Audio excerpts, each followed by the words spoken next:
Good morning, everybody.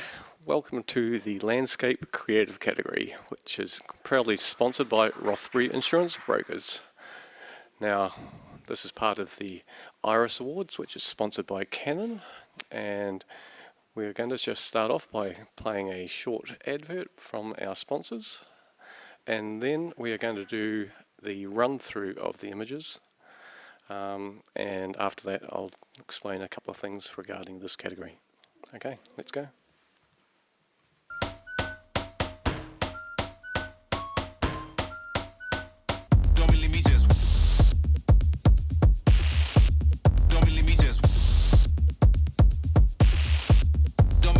Watch.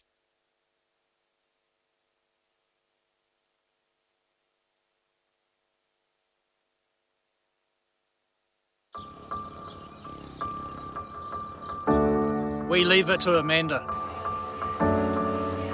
I leave it to Steve. I just leave it to Vincent. Your local Rothbury broker gets to know you and your business. It's good to know she's got our back. They'll manage all your insurance needs so you can save time and focus on what you do best. Rothbury, leave it to us.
Okay, and that was the run through of the images for the landscape creative category.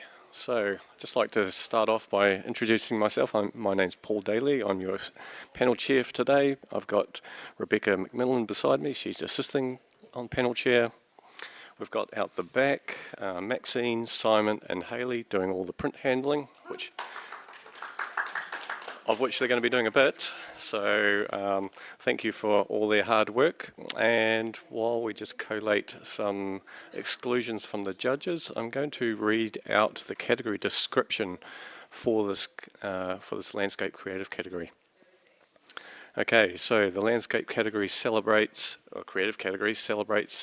creative and abstract landscapes encompassing both traditional and interpretive styles.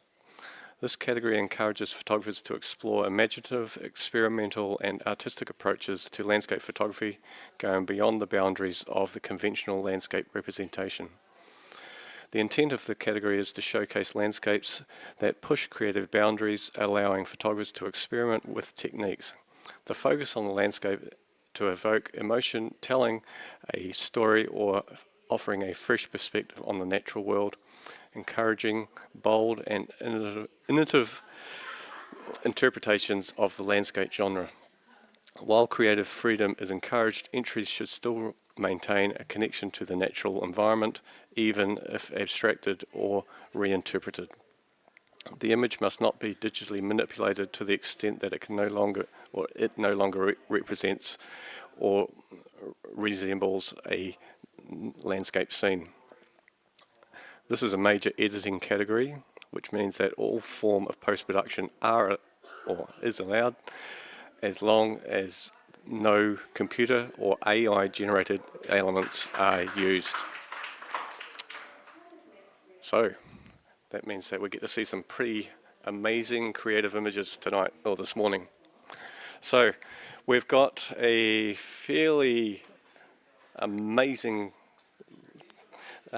group of judges for us judging today. We will do a little meet the judges when we transition from prints to digital, but just calling up for our first panel, we are going to please have Catherine, Andy, Simone, Janine and Rachel.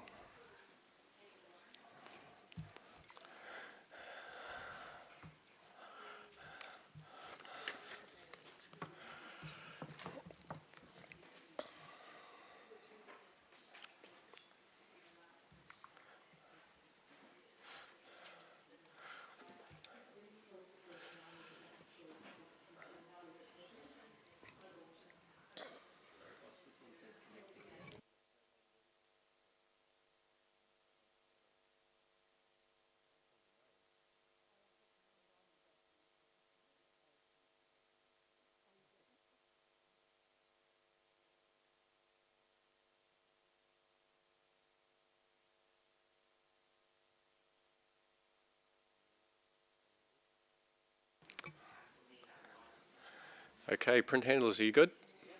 Okay, judges, are we all good? Okay, let's go. First print, please.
Okay, we've got a score of 76, which is a bronze award.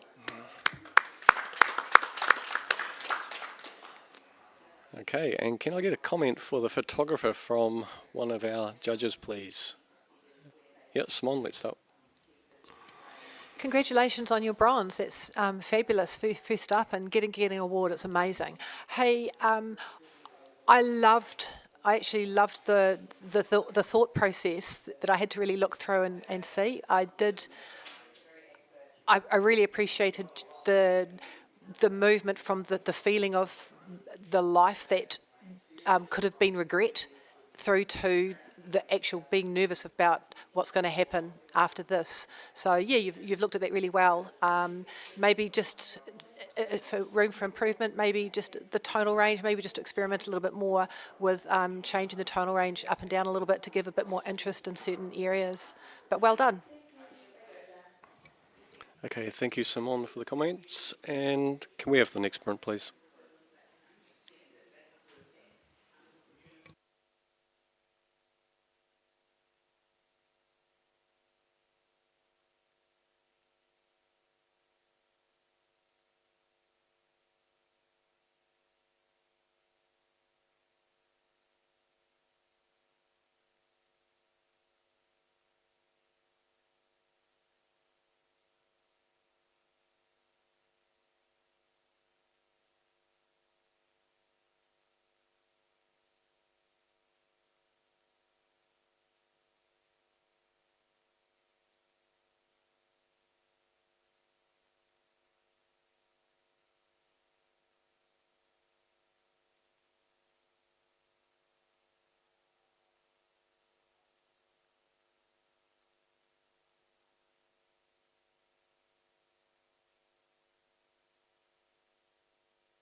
Okay, we've got an initial score of 85, which is a silver distinction. However, Rachel would like to challenge this.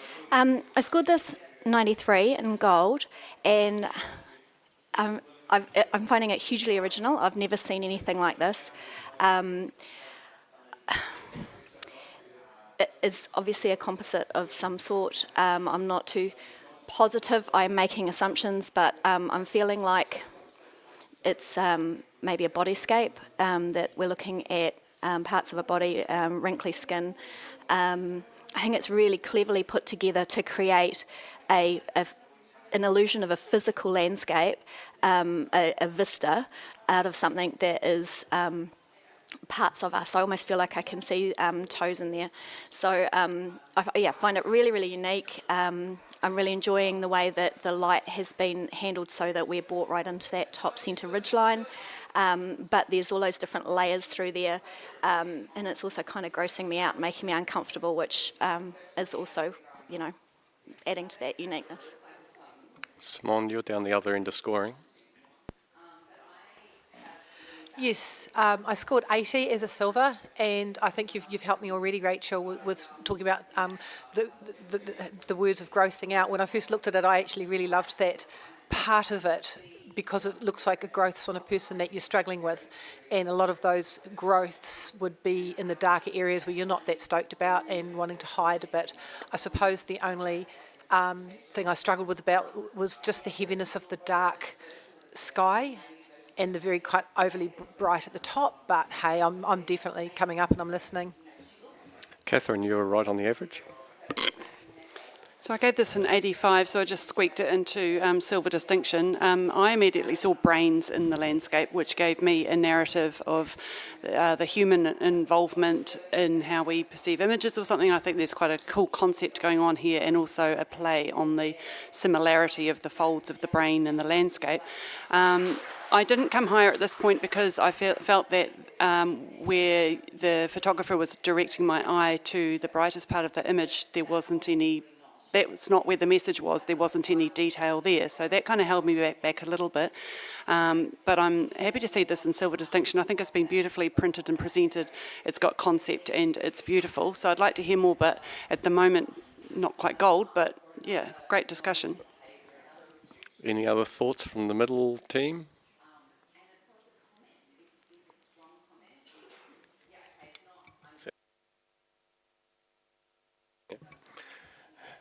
Okay, I think might be back to you, Rachel.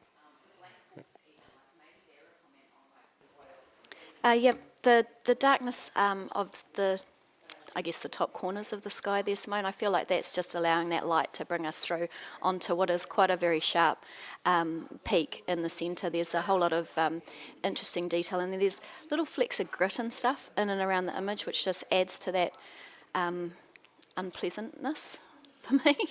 And yeah, I just think that it's hugely unique. I haven't seen anything like this. And I do think it's really nicely composited and held together. And the fact that we can actually pick up slightly different narratives from it as well is really, really nice. And that's why I've rewarded it with gold, if you'd like to come and join me. Okay, judges, please rescore.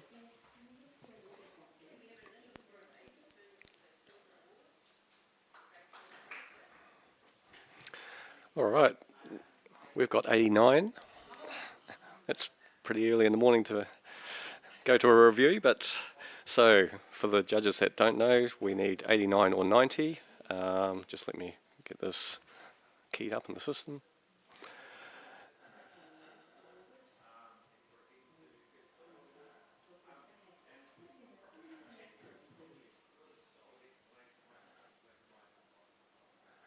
'89 silver distinction.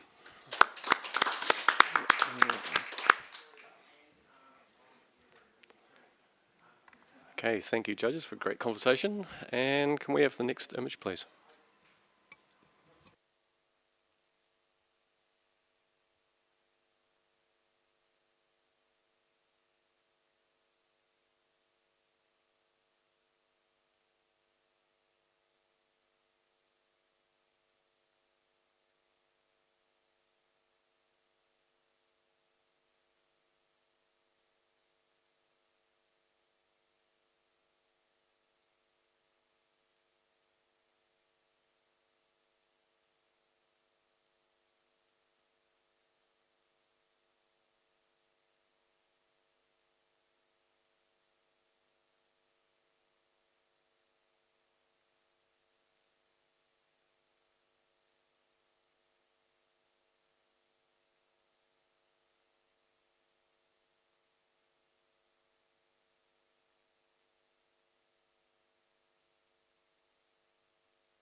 Okay, we've got an initial score of 80, which is a silver award. However, Andy would like to challenge. Yeah, I've popped this one into the into the low gold range. This is exquisite. This beautiful abstraction here. That colour palette is mesmerising. It's just so perfectly balanced. I love the triptych feel that we've been presented with in the presentation. It's almost like you're kind of looking out the window of a train as it's moving. But it's the kind of thing you'd see maybe in a hotel room, large, and so many times we see hotel rooms, the one I'm staying in at the moment, nothing very interesting on the wall there. I'd love to see something like this. It's beautiful. Let's hear some more discussion on this one, folks. Simone, you're down the other end of scoring. Yeah, I scored this as a bronze at 75, and I appreciated you talking about the two contrasts there of the tonal range. I think that was my struggle. I struggled with I almost felt, and I know it's subjective, but I felt almost insulted by the bottom part of the saturation against the calmness of the top, and I couldn't get them together in my brain. But yeah, I love the triptych. That's quite unique as well. A thought from the middle, maybe Janine, have you got any thoughts? Yeah, look, I too was on a bronze at 78, and I guess I'm just looking to have a bit of a chat about the value of the triptych. which is essentially just divided the image into three parts, and whether that adds to the story. And I guess, again, I suppose a bit like Simone, it was perhaps a little bit of a personal taste thing that may have got in the way, or maybe not. But they're sort of very, very bright foreground, it just felt quite unnatural, and I think that was what I was struggling to work with. But look, I'm a 78, I'm actually really listening hard on this image. Okay, do we have any other thoughts from the other middle ground people? No? Okay, looks like it's back to you, Andy. Alrighty, so we're out on the we're out on the high diving platform. That's cool. There's a wonderful balance here. So what you guys are perhaps not seeing in the foreground, I guess it's that boldness there that's bringing us forward. It's complemented by that sky, and that's why we've got this yin and yang feel of, the very pastel feel. I think it sits really nicely together. I just go back to that sense of that dreamscape that we're looking at here. This is not an average, everyday, ordinary landscape. This is the entrant has gone to great lengths to communicate, I guess, the expression of a landscape in the same way that perhaps a French Impressionist painter might give you that impression in a painterly style. I've seen this as a gold award. Maybe that's, maybe that's just me on my own, but I'd really encourage you guys, at least let's get into the silvers, maybe even go to a silver distinction. Okay, judges, please rescore.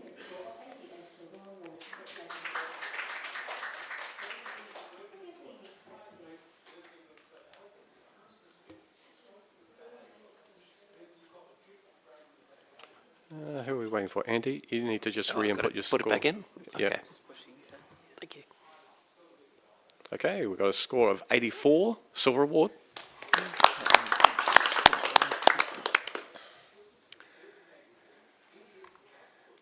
Okay, thank you for that. And can we have the next print, please?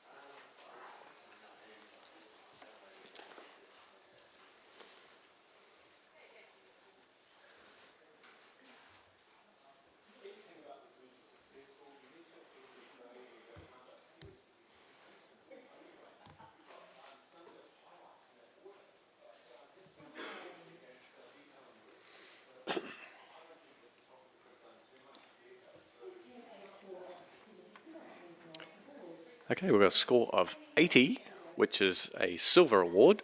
Janine, you'd like to challenge? So I put this image in at 86 into the silver distinction. Now, I had the pleasure of actually sitting back while all the judges went up, and I was able to take this image in from a distance. And the thing that I really fell in love with was that there was no obvious horizon in there, and I just felt that that was a real point of difference. Landscape, we always look at the horizon. And so we're left to interpret that, and then we've got this sort of starburst halo of beautiful sky around the abandoned ship. It was a bit of a juxtaposition for me, because we've got this sort of like dying hulk of a vessel in quite a bright, shiny, happy kind of setting. So. And I enjoyed that play that the photographer has actually really brought to us, along with the non-horizon. So I'd welcome thoughts from other photographers. I hope you're all photographers, judges. Lower end, Simone. I've scored this at a 76, a really good bronze, and I kind of did that for all the reasons why you appreciated it into silver. I suppose for myself, I just found the ship just probably too prominently dead centre. I would have liked to have had a bit more breathing space and have it more in another position in the landscape for me to get it up to a higher level. But it's absolutely beautiful. A little bit bright on the right for me of the ship, but yeah, it's lovely. Andy, you were in support of the image. Very much so. It's beautifully presented, and I'm largely in agreement with both of my fellow judges here. But I think if that image was presented as either as a square, it might be more dynamic, or perhaps some thought to the rule of thirds with regard to the composition. It's just a little bit kind of awkwardly placed in the frame at present. I agree the disappearing effect of the landscape is terrific. It's a good, strong, fabulous image. I'm tempted to go higher, but I'll need to hear a bit more. Your score? 83. Okay. Might be back to you, Janine. Absolutely, a really good, strong image, and just some thoughts on the placement in the frame. I think that this is quite a successful placement to make the most of that sky and actually give our ship a bit of a dynamic kind of move forward sort of feeling. It's moving into that bright area, and it's a sort of like an arrow pointing for our eye to travel through it. Yeah, so I believe that this is a very successful image, and we're just finding a few more points for our photographer I think would be well worthwhile. Okay, let's rescore, judges.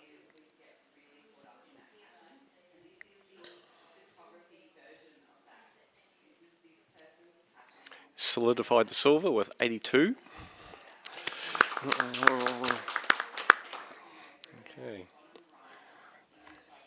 Great, thank you for that conversation. And can we have the next print, please?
Okay, we've got a score of 77, which is a bronze award.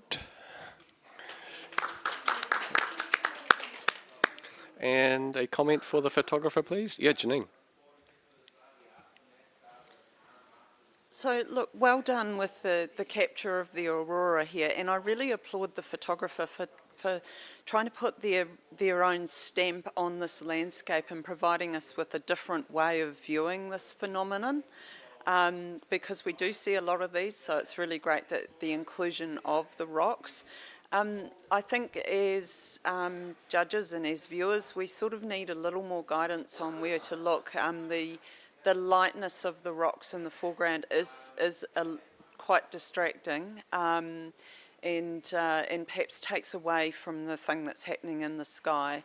The other thing in this category, and it's really completely up to the photographer, but is to remove a few minor distracting elements, and that can really add to the message of an image like this. Okay, great. Thank you for that feedback, Janine. And can we have the next print, please?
Okay, we've got an initial score of 85.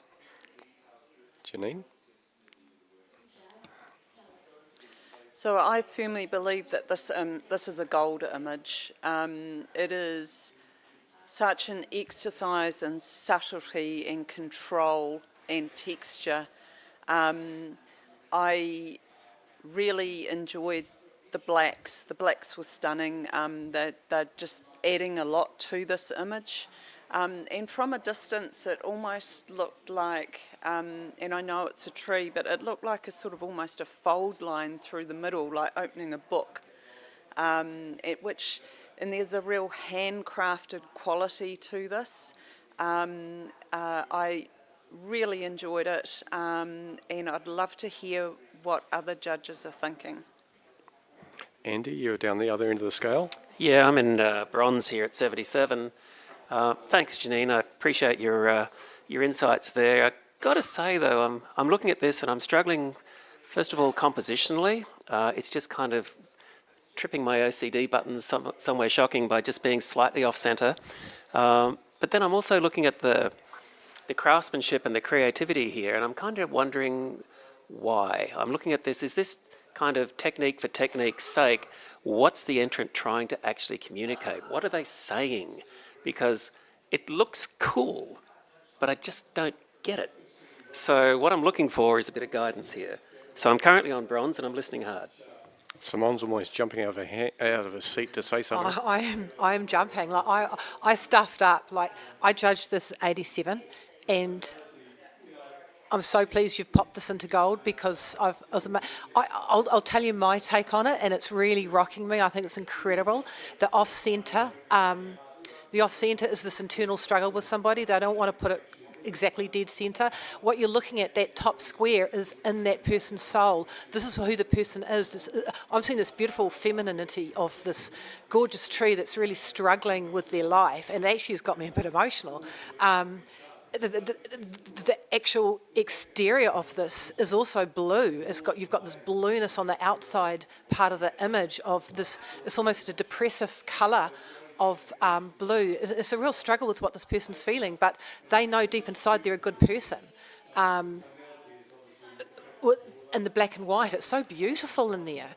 So to me, it's done so well, and I'm just super excited. But anyway, that's what I read into it. It's gorgeous. The printing's gorgeous. We had to really look at the outside person as well. The person's quite dark on the outside. So I hope that's helped you there.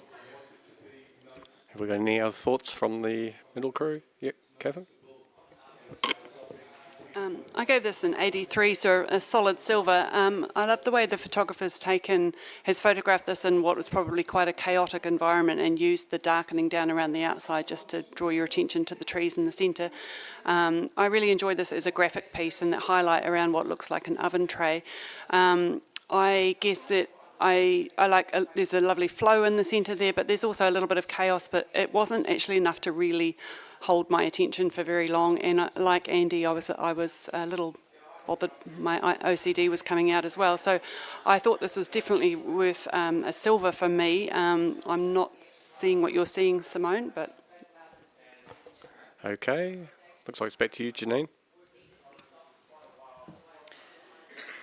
So in a special image like this, it's actually perhaps not so much about a strong story.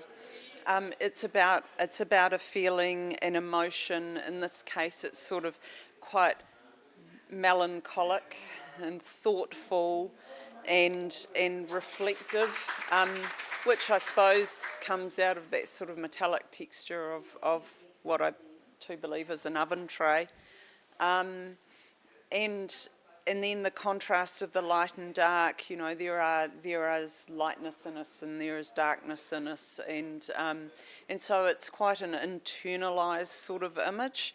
And I think you really need to sit with this sort of thing for quite some time to actually really gather those emotions. I'm still loving looking at it like opening a book too. And that handcrafted quality adds to all of that. I think this is an enduring image. and I would really like judges to consider a gold for this image. 91. Yep, currently on 85. So can we rescore, please, judges?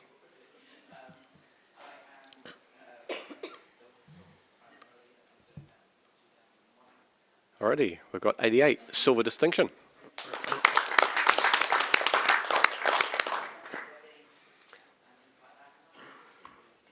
Okay, thank you for all the comments. And can we have the next image, please?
Okay, we've got a score of 79, which is a bronze award currently. Yep, Catherine?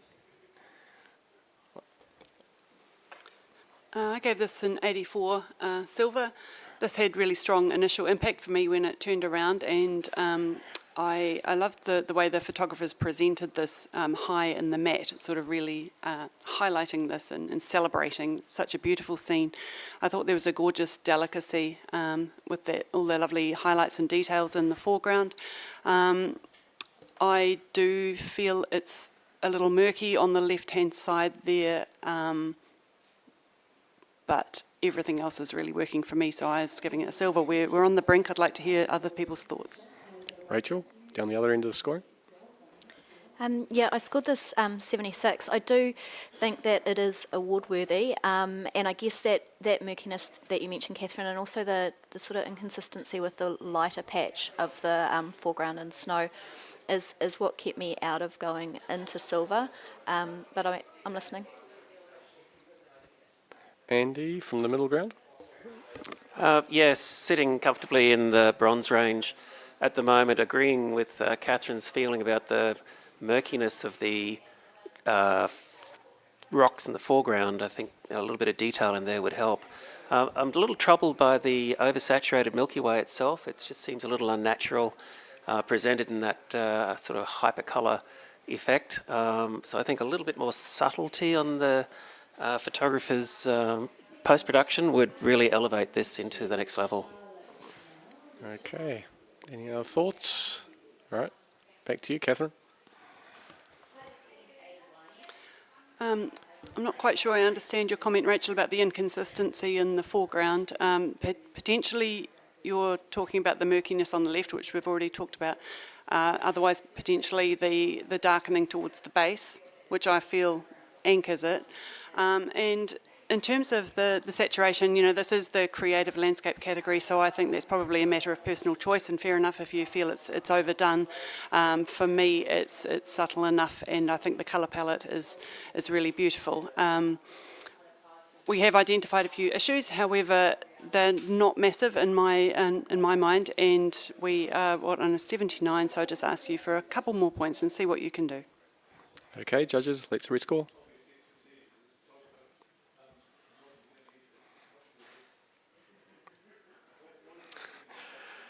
$79.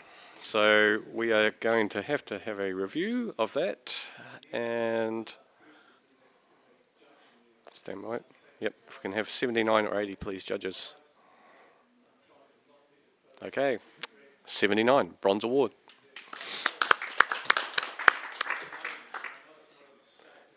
Okay, thank you for that. And can we have the next print, please?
Okay, initially we've got a score of 90, which is a gold award.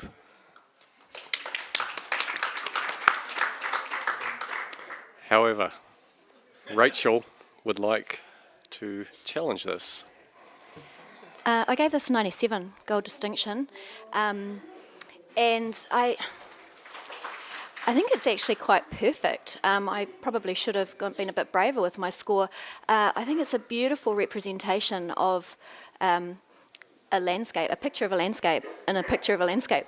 It's really cleverly crafted. I can't see any flaws. And I'd love to listen to what you guys are saying so we can talk about it a bit more, because I think everything from the printing, the paper choice, the palette, the unique depiction of the landscape perfectly sits within this category, and it's really brilliantly done. Okay, the low end's not super low, but and can I ask maybe Janine for some words? Sure. So I awarded this image with 87. I really felt like a huge amount of creativity and originality in this image, and also they've really tried to get down to the essence of what is a landscape. You know, forest, lake, trees, and mountains. I was sort of what held me in 87, which is still a really high score, I guess, was the significance of that background texture, which almost to my eye made it look like a sort of a quilted bedspread. And the other thing was the significance of the white line under the forest, I'll call it, and how that adds to the image, other than maybe being a good graphic device to sort of separate things out.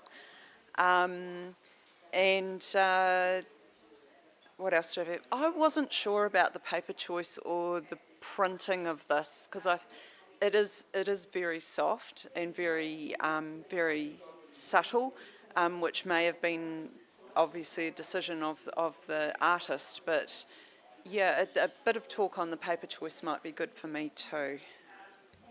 Okay, we've got a couple of people that want to talk, but Andy, we'll go you first. Thanks, team. I've got to sort of challenge myself on this one a little bit. I've given this 88, and when I sat down, I suddenly realised, oh damn. I realised what the background was that was troubling me, because I flew in yesterday over those amazing rivers you guys have here, which intertwine, and that background I think we're seeing is I guess a representation of an aerial view of those rivers. The white area you're seeing at the bottom, that's sand, in my opinion. I think that's the interpretation, and those are foreground grasses, it's not a forest. So that's all the natural thing you would see leading in to a lake, which has got this absolute masterstroke, which is the cloud. It's that one little not so graphic element that just brings a sense of reality to this thing. So I'm well and truly going up to gold, and I think you guys probably should consider doing that as well. Simone? Oh, I'm so sorry. That's a terrible noise. I scored this at 90, and I was so excited when I saw this, and I realised I've been a bit chicken. I'm definitely coming up to a distinction by absolutely 100%. The outside part of that blue is like I'm looking at someone's wallpaper on their house, that they've got this life, that they're kind of feeling kind of bored with life, and they've got the structure going on, and everything is so structured. Then they go out to the outside. They go, that's the window frame going out, and what they're looking at in their life. Everything is so structured in their life, but they've got that passion as well, because when you actually go into those mountains, you've got that beautiful, that forest has got that little beautiful ICM delicateness of their heart, where they're starting to feel a little bit more. And in the mountains, you've got this beautiful, the detail and the beautiful softness in the mountains against the structure, and they almost feel like it's a confinement of their life, but they're looking out and they just want to enjoy life a little bit more than what they are actually doing, and they're seeing the beauty, they just want to get out into it. And I personally love the paper choice. I just think it's amazing. And for anyone that's looking online, what you're looking at online is nothing compared to what you can see in this print. Online, it would probably not look good at all, it would look too harsh, but the print's incredible, so yeah, distinction.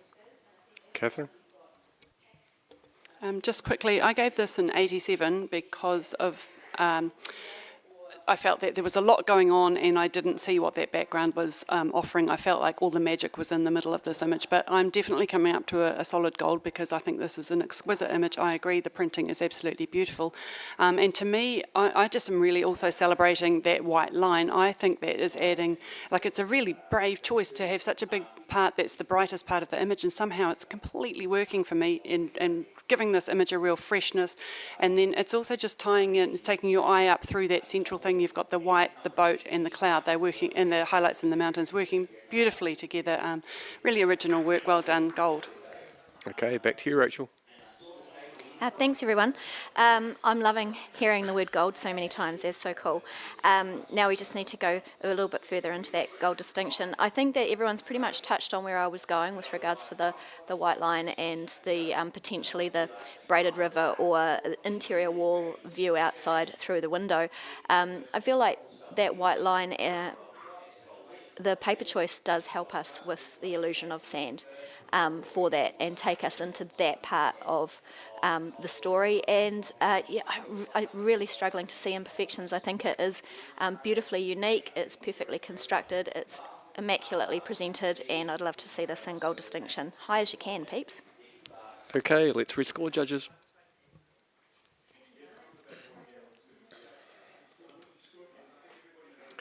$95, gold distinction.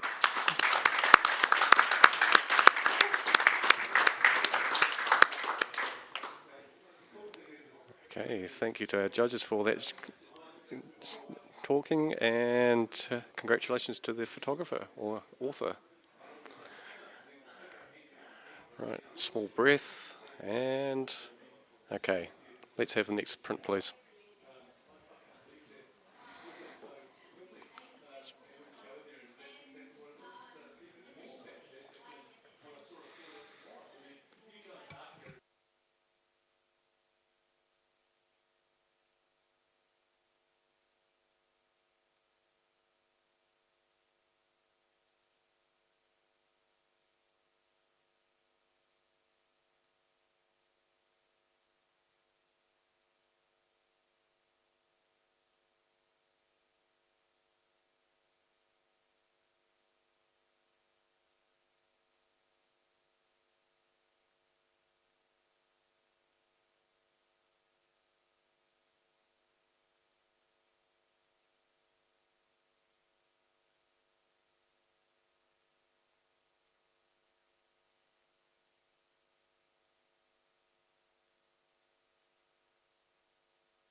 Okay, we've got a score of 80, which is a silver award. And Rachel, you'd like to jump in here? Yeah, I put this into silver distinction at 87. I'm really enjoying the softness of focus and the blur, the camera movement throughout, and then that really sharp my bar. I feel like I've just stumbled out of a pub after far too many pints, and the only thing I can actually see my way to is the next one. And I'm really enjoying just that little bit of added humour there. And I think it's really nicely presented.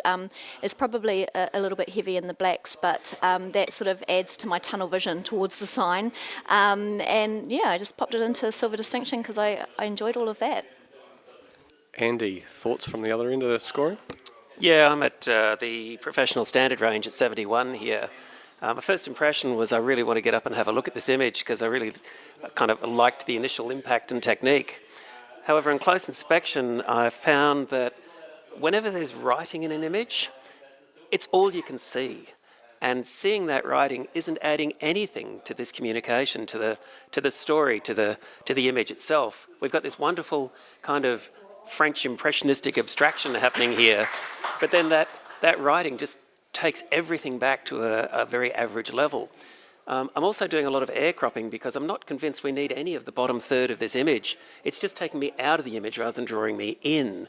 And so that wonderful matrix-like figure, I mean, that's gold, that's terrific. That section there leading in, It looks fabulous to me. So if I could throw something to this photographer, it would be revisit this. The technique's terrific. The ideas are there, but I'm not convinced you've executed it in this one yet. Simon, you're in support of the image.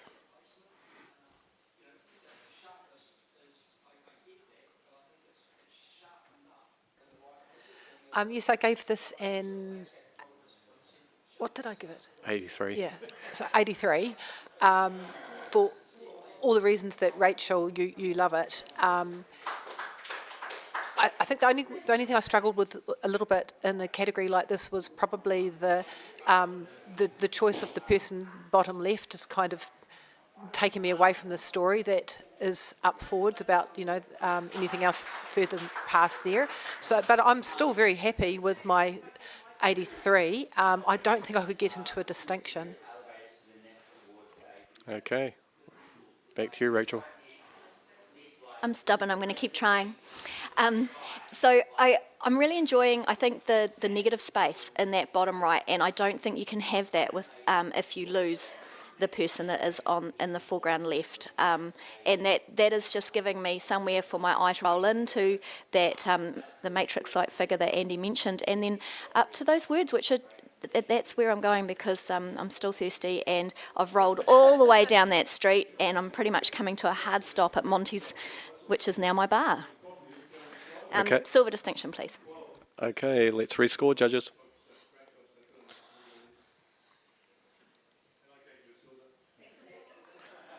And we've got 80, silver award.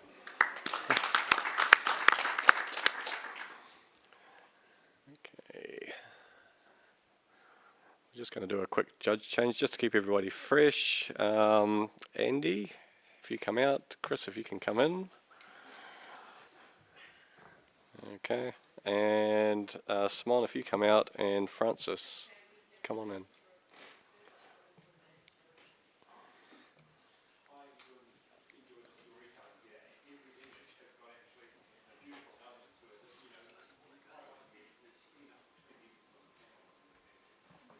Right, we're all good to go. Can we have the next print, please?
Okay, we're at a score of 80, which is a silver award.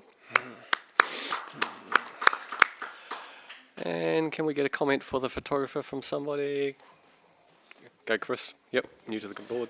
Congrats on your silver. I think there's a really excellent technique at play here in the multiple exposure, whether the laying in Photoshop or however it's been done, not important actually. There's the sense of the beach and the water at the top coming in and the more true to life landscape.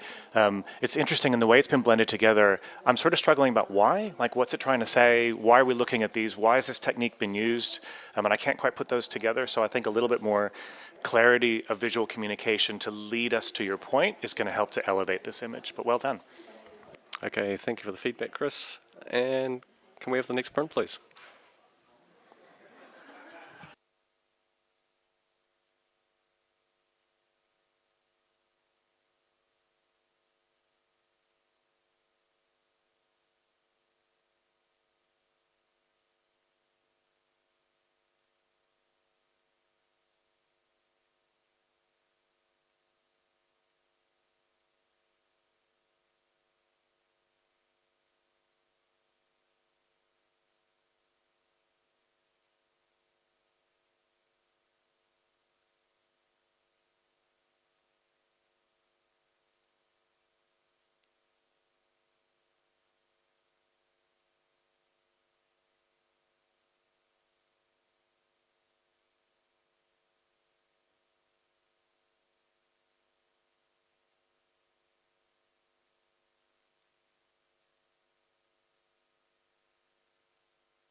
Okay, we have a score of 77, which is a bronze award. Francis, you want to challenge this? Yes, I'm on an 80. I put it in the silver range just for its narrative. I'm really taken. I can really feel the storm there. I can feel the weather. I can feel the cold. And I do enjoy the two diagonals that go from the right-hand corner up to the left. That really intensifies that stormy, cold feeling. So that is the reason I put it into the silver range. Chris, the other end of the range? I'm on 73, so I had this in professional practice. Feels like a really good interpretation of rigging of a ship. That's what I'm assuming we're looking at. And I think the way it's been done to have that kind of sketched look feels really effective, but not fully resolved. Like in a category like this, because we can do whatever we want to, that little bit of dark texture coming in at the bottom right-hand corner and the hard edge along the bottom, I find is at odds with the kind of flowiness of the rest of the image. And then if you look out, we're judging the 40 by 50 centimeter image that's given to us, and the mat's quite dark. And I feel like if that was lighter, it would bring us more into that sketchy thing that we're looking at. So I think there's a really good technique at play here. I think I want to see it a little more resolved, but you know, if, Francis, I think if you can sell me more on that emotion, then that might help to bring me up. Janine, maybe a word from the middle ground?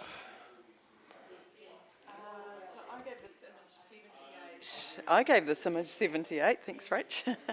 I was awarding this sort of the distinctiveness of that high key treatment to make us look at these objects in a different way. But like Chris, I was having a little bit troubled by the bottom of the image and really felt that this has gone where it needs to go at 78. Okay, Francis, looks like it's back to you. Yes, don't touch it.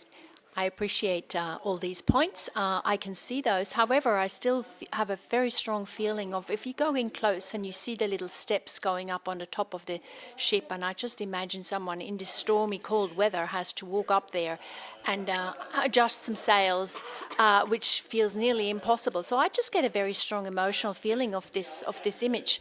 In terms of the high key, I do like the high key of the image. The matting, I don't mind. I think it sort of pulls it together and gives that high key a stronger vision and just separates it well from the background. So yes, I'd just like you to consider to go a few points up. Okay, judges, can we please rescore?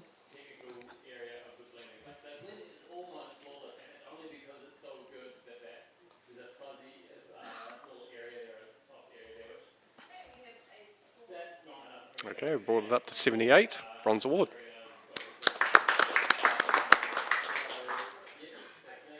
Okay, thank you, judges. And can we have the next print, please?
Okay, we've got a score of 73, professional standard. And can I get a comment for the photographer, please? Yeah, go, Rachel. Yeah, I'm really enjoying the vibrance that you've got in the image here. I do find that the very centre top area of cloud, which is quite red, is starting to block up in colour, potentially a bit out of gamut, so a little bit oversaturated to be printing nicely. But overall, I'm really enjoying the image and the concept, and the way that the clouds and the way they frame those bright spots are mirrored by the way that the base and the darkness and the jetty also frame those two areas quite nicely. Okay, thank you for the comments, Rachel. And can we have the next print, please?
Okay, we've got a score of 82, which is a silver award.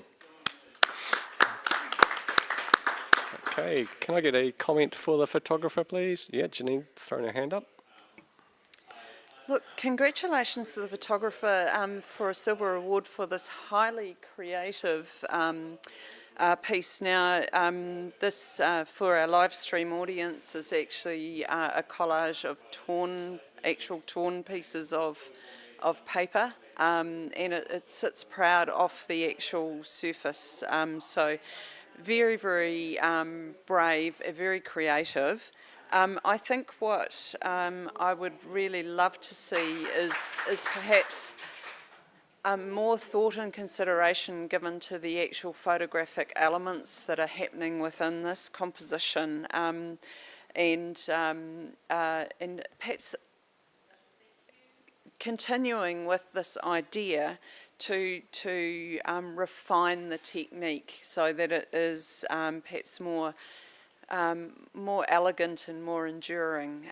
But look, very brave, well done, and applaud your creativity. Okay, thanks for the feedback, Janine. And can we have the next print, please?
Okay, we've got a score of 76, which is a bronze award.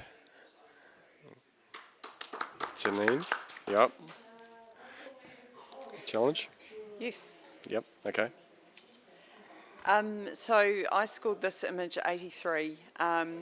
I felt like for a landscape, it's actually providing us with a really interesting story. It feels like a heavenly body sort of shining down on this flock of windmills, and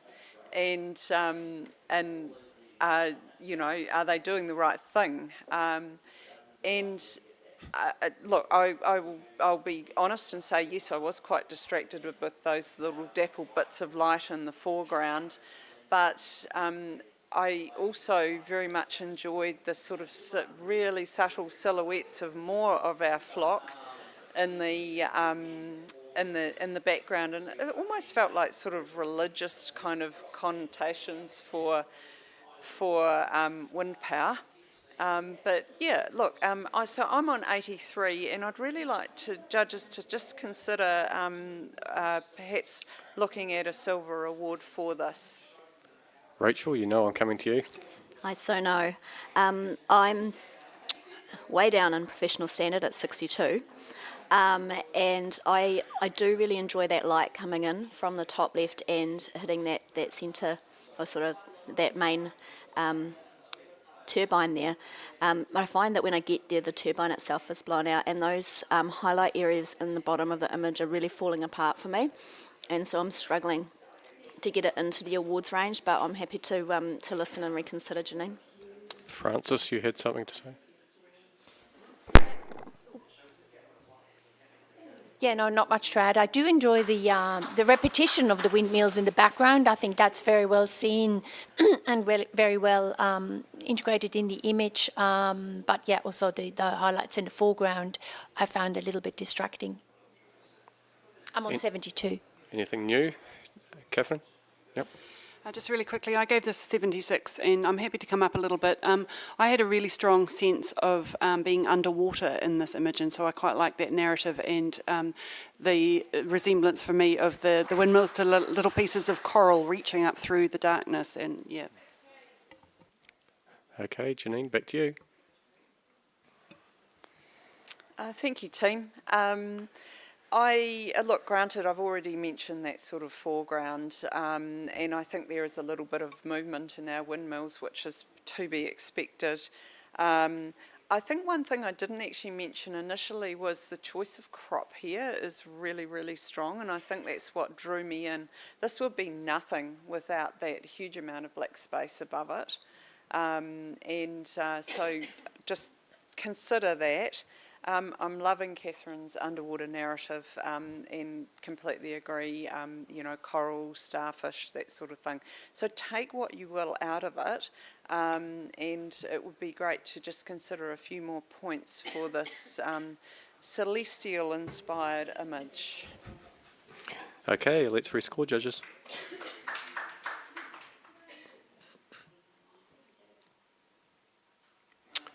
$78, Bronze Award.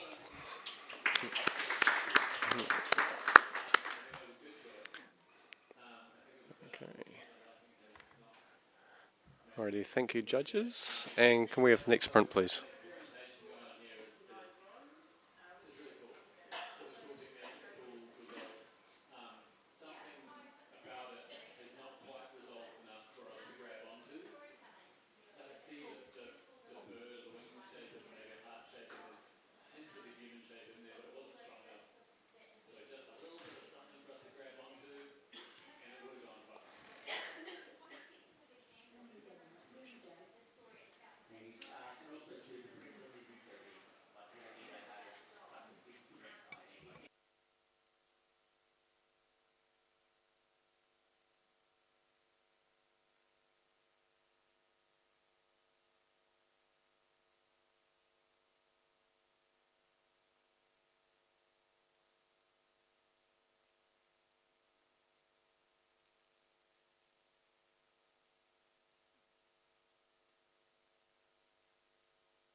We have a score of 77, which is, yep, Rachel would like to challenge this. Yeah, I put this into silver at 82. I'm really enjoying the limited colour range and the way that the little human figures, they sort of start further back, so you can sort of have the sense of journey of them walking from the base of the hill along that coastline, coming around through into that dark bit of water and out that corner frame, but then just nipping back in on the right hand side with that little hint of darkness just in that lower left edge. And yeah, I found it a really enjoyable for the journey, and that's why I put it into silver. Janine, thoughts from the lower end of scoring? Role reversal. So look, I enjoyed this image actually for many of the aspects that you've given us, Rach. I was on 73. I guess I was really struggling with what was happening on the ridgeline of the hill. It's very distracting from what could be a really dreamlike quality. And then we've got the little bobbly bit on the left-hand side that does immediately draw your eye as well. So, yeah, talk to me. I think this image has a lot of potential, but I just need to be talked through it a wee bit more. Chris? I'm on 77, so I'm right on the average. I was initially kind of worried that in the hills that would be just kind of really blocked up, but it's not. There's a lot of really gorgeous texture in there, and I feel like you can, even though this technique in some ways kind of collaborates a lot of the original detail, it adds new detail that is totally harmonious, and I love that.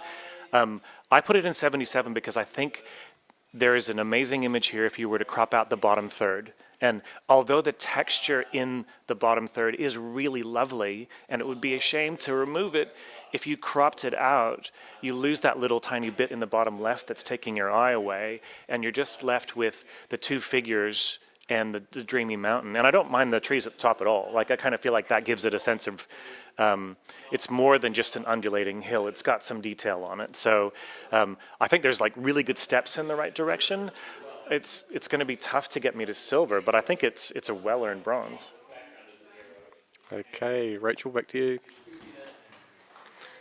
Thanks, judges. I'm really enjoying the conversation. I guess that little dark left bit is part of what's charming me, and I can see the merit in the cropping that Chris has suggested as well. So I guess that just comes down to a little bit of personal preference and the way that my eye wanders around.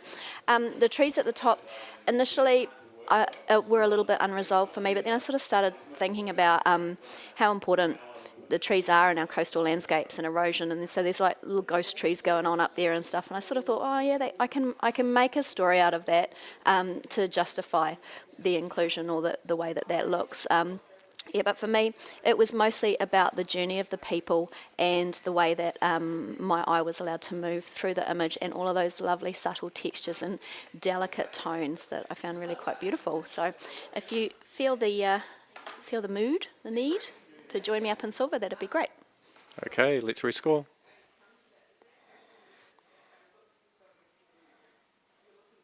All right, 78, bronze award.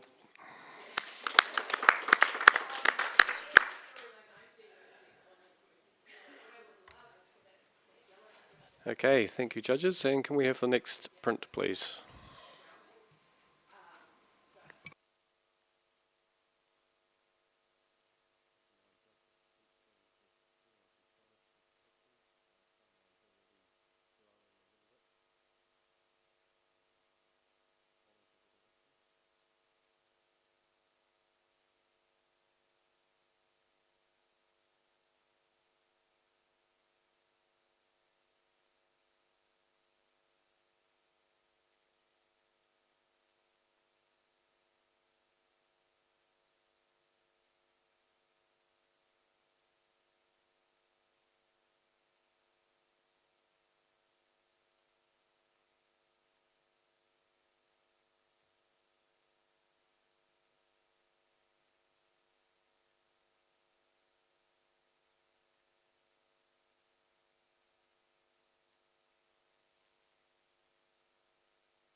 Okay, we've got a score of 80, which is a silver award.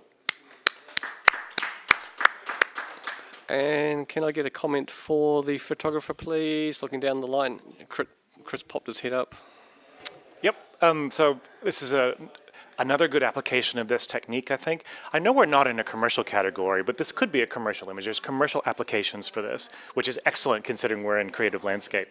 I think for me to elevate this, the face on the poster is super dominant, and it just, like there's delicious texture and subtle stories to read in other parts of this image, and they're somewhat overpowered by that really commanding face.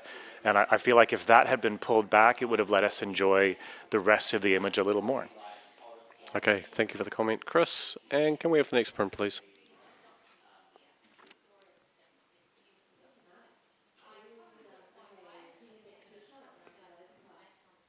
Next.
Okay, we've got a score currently, or an initial score of 85, which is a silver distinction, but Francis would like to challenge this.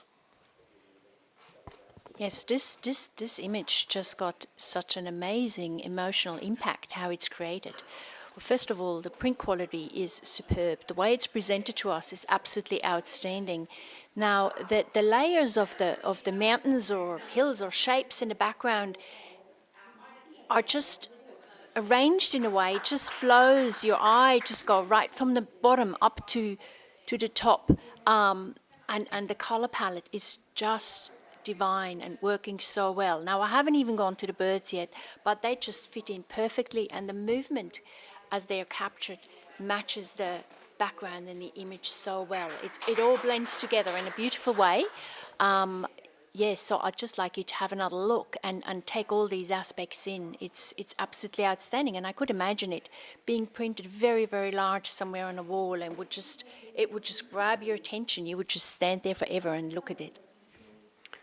Okay, Catherine, you're at the other end of scoring.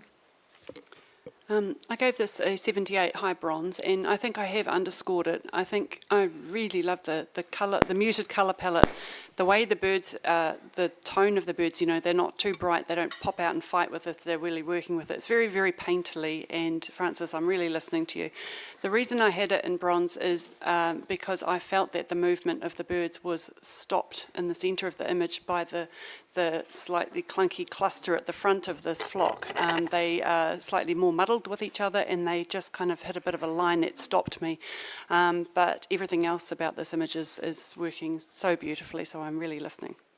Okay, Rachel, word from the middle ground. I scored this 86, silver distinction, and I agree with what everybody said with regards to the image, and I don't particularly want to say this, but I kept it out of gold because the matting is not meeting the print on the bottom edge, and for gold I need it to be bang on. Okay, as everybody disappears to have a look. Chris, just quickly, yep. Just really quick, I'm on 82 in silver, and I could hear this when I walked up to it, and that's a really good sign. I could feel it and hear it. The thing that kept me where I am is I think I don't think there's any repetition of those birds. I don't think they're duplicates in like clones, but there are some shapes that are nearly identical that are side by side, and that makes it feel less natural and less organic. And in this category, we can control everything. So perhaps a different set of birds or a different capture or something like that would have felt a little more chaotic and less repetitive, and that would have pushed me up higher. Okay, Francis, back to you. Oh, Janine, did you have something? Very, very quickly, I was in support of this image on 88. I'm absolutely gutted about the matting though. But I'd like to just draw your attention to the birds that have very much a hand-painted quality. They're slightly transparent and they look like they've been just brushed on there with a watercolour brush. And I think that's exceptional. Okay, thank you. Francis, back to you. I'm glad we're having a good conversation about the stunning image. The repetition in the hills, yes, I did notice that. Kind of a repetition, not really. I do spend a lot of time in hills and mountains, and in nature there is a lot of repetition of these shapes. It's quite a normal thing. They don't all look completely different. They blend in, depending on the light. They look similar. So I don't mind that at all. Now, going back to the birds, the movement is just perfect. They happen to be birds, which I think it works really well, but even just to have that extra shape to complement with the background, I think that is the main point. In the end, for me, it wasn't even that important if they're birds or not. I just think it flows so nicely.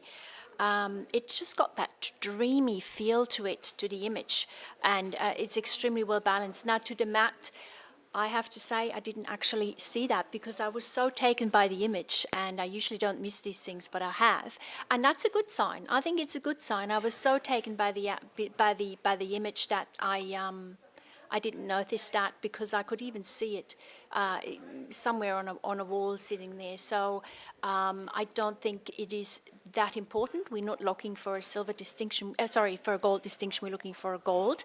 So yes, I'd just like you to come up with me and enjoy that absolutely gorgeous piece of art. Okay, let's rescore, judges.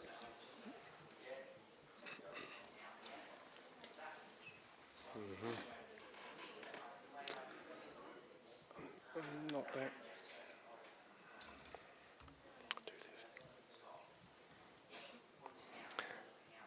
87, silver distinction. Okay, thank you for the comments, judges, and the conversation. We're just going to swap a couple of judges out. Rachel and Janine, you can both take a break. Jackie, come on in, and Rebecca. Jackie's going to be doing a bit of jumping in and out as we navigate a few things going on in the system.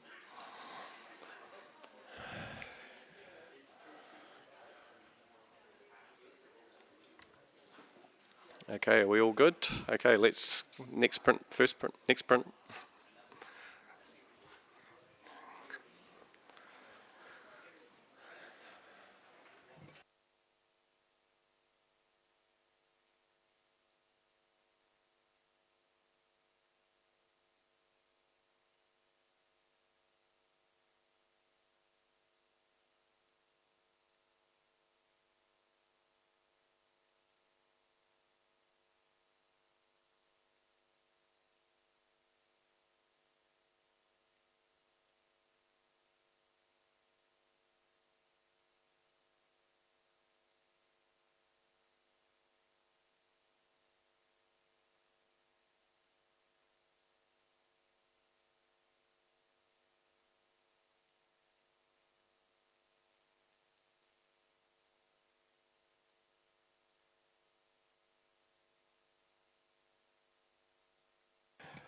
Okay, we've got a score of 80, which is a silver award. Chris, you'd like to challenge this? I would love to challenge this. This is lovely and graphic. I'm on 86, so up in silver distinction. I really love that we've been given a piece that starts off as a checkerboard. It starts off as being modern and divided up like this, and then it breaks into the many moods of the landscape that we're looking at. And there's so many different textures to explore in here. The nearly white row, the third one down, almost feels like fur. The clouds are almost like fur. The one above it is the Simpsons fluffy clouds. Down below that is the landscape, but it's a bit stormy and a bit hazy. Like there's so many moods that are at play here. Now, and the little cloud, that little tuft on the top row, that's the third one over, is like the little bonus happy face that's in there. Initially, I was kind of going, there's a tonal inconsistency about that one on the top, the third one over. And there's a tonal inconsistency about the one second row from the bottom, second from the left. And as you look around, there's actually little tonal inconsistencies through most of these rows, which makes me okay with it, because there are tonal inconsistencies in our land from day to day and from minute to minute. There are imperfections that make it interesting. So the flaws make you spend time on those parts, and I'm kind of okay with that. So and looking back here, I'm feeling more and more pleased looking at it. It's a piece that rewards you when you're up close, and it rewards you when you're far away. So I'm on 86. Sounds like there's a pretty big spread. Can't wait to have a chat. Rebecca, you're at the lower end of the scale. Yeah, I'm on 75 bronze. I really wanted to love this, and when I got up close, unfortunately, there was just a huge disconnect for me between the third row of all the white, which I actually love, and the one above. So for me, I almost feel like there needs to be one more row connecting and bringing that, mountain that has been created here. One more row to kind of, to me, that cloud layer of that second layer and the third, there's just no match there. I just don't see the match. There's also another image. It is second one in, second row from the bottom. Sorry to be a pain. And it just jumps out at me. I find it quite jarring. It doesn't sort of meld in with the rest of them. And again, that little tiny tuft of cloud at the top with that tonal inconsistency. I love the idea, and I'm giving it a bronze for that. But I don't think it has worked on this occasion. Catherine, you are in support of this? I gave it an 83, but I'm actually quite happy with it where it sits. I wanted to reward the creativity. I do find some jarring elements in here, which would be okay if there were more of them. But then some of those rows, like the bottom row, it's almost consistent flow across there. Same with some of the other ones. I agree with what Rebecca's saying about that break just above the white one. If the photographer was going to go with those, the two, second row up, the two central images, they jar quite a lot for me, and my eye keeps going back there. A little bit more of that would have resolved it for me. I'm pretty happy. I think silver, creative work, well done, but I can't come into distinction. Anything else to add? Okay, back to you, Chris. Yep. I'm enjoying us all trying to play Battleship with explaining which ones we're looking at. Okay, so actually mentioned the second row from the bottom, second left is one of the inconsistencies. I think there's inconsistencies in most rows. Like bottom row, second from the right is inconsistent. There's inconsistencies all the way up. And that's okay. I'm okay with that because things are inconsistent. The jump from the second row to the third row, there's a big jump between those. But I think there's a jump between every row. Between the top row and the second row, there is a big tonal inconsistency. There's space that has been removed to get us from that row to that row. You go from the third row to the fourth row, there's an inconsistency there too. That sounds like it's bad. It's not that there's an inconsistency, there's a transition because we're moving from different layers and they all feel different. The fifth row and the sixth row, there's a big jump there too. There is a transition for all of them. So I find that consistent. I think the difference between the second and third row fits. So this is almost a study in inconsistency and beauty in things being different from minute to minute. I'm usually a pretty precise person and I want to see that consistency, and it's really weird that it's making me happy that it's not. because it's more natural. I'm on, like, I think I'm working pretty hard. I'm on 86. I would love for this to have some more points and maybe even get to silver with distinction. Okay, let's rescore.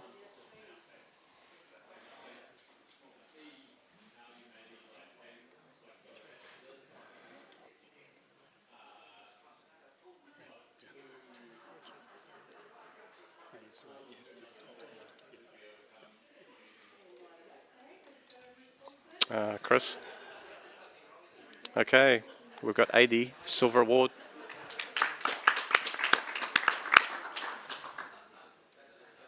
Okay. Thank you, judges. And can we have the next print, please?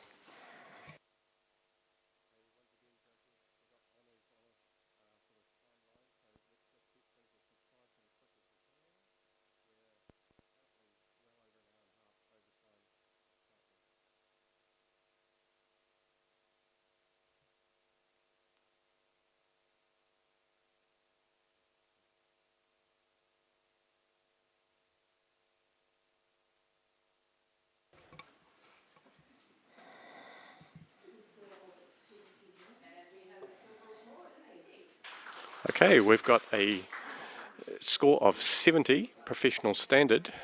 And can I get a comment for the photographer, please? Jackie. The saturation of those pinks, it just really do oversaturate us, I think. It bleeds that colour into the foreground, and there's some merging of the shapes in the middle. A little bit more separation perhaps would have helped, and crop. Okay, thank you for the comment and feedback there, Jackie. Can we have the next print, please?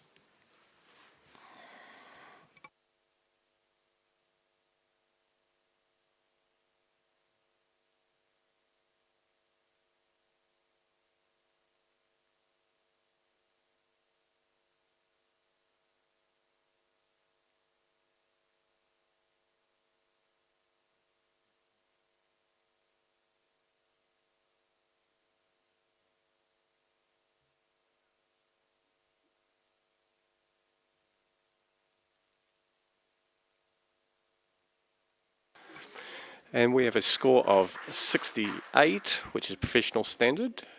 Can we get a comment for the photographer, please? I'm going to pick Catherine.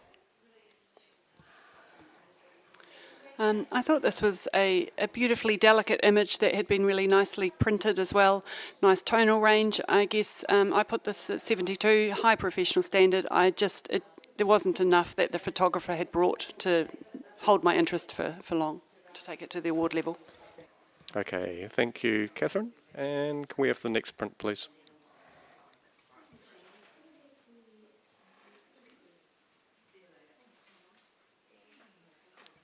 Next print, please.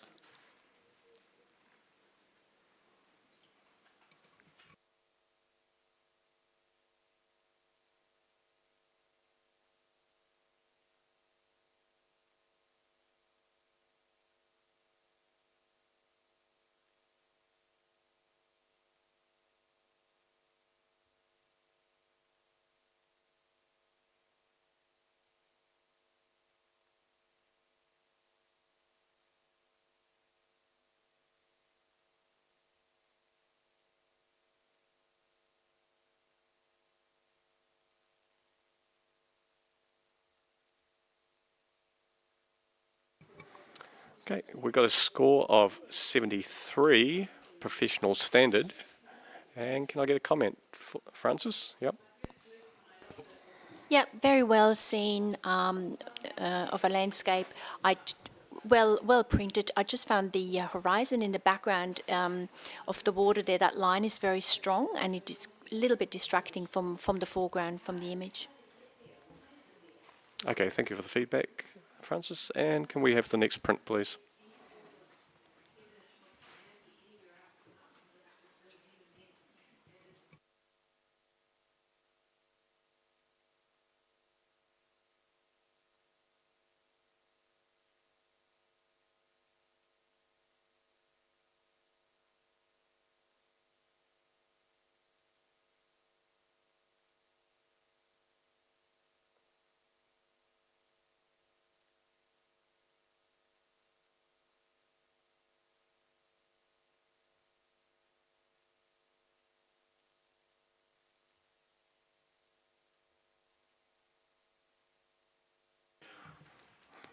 Okay, we've got a score of 76, which is a bronze award.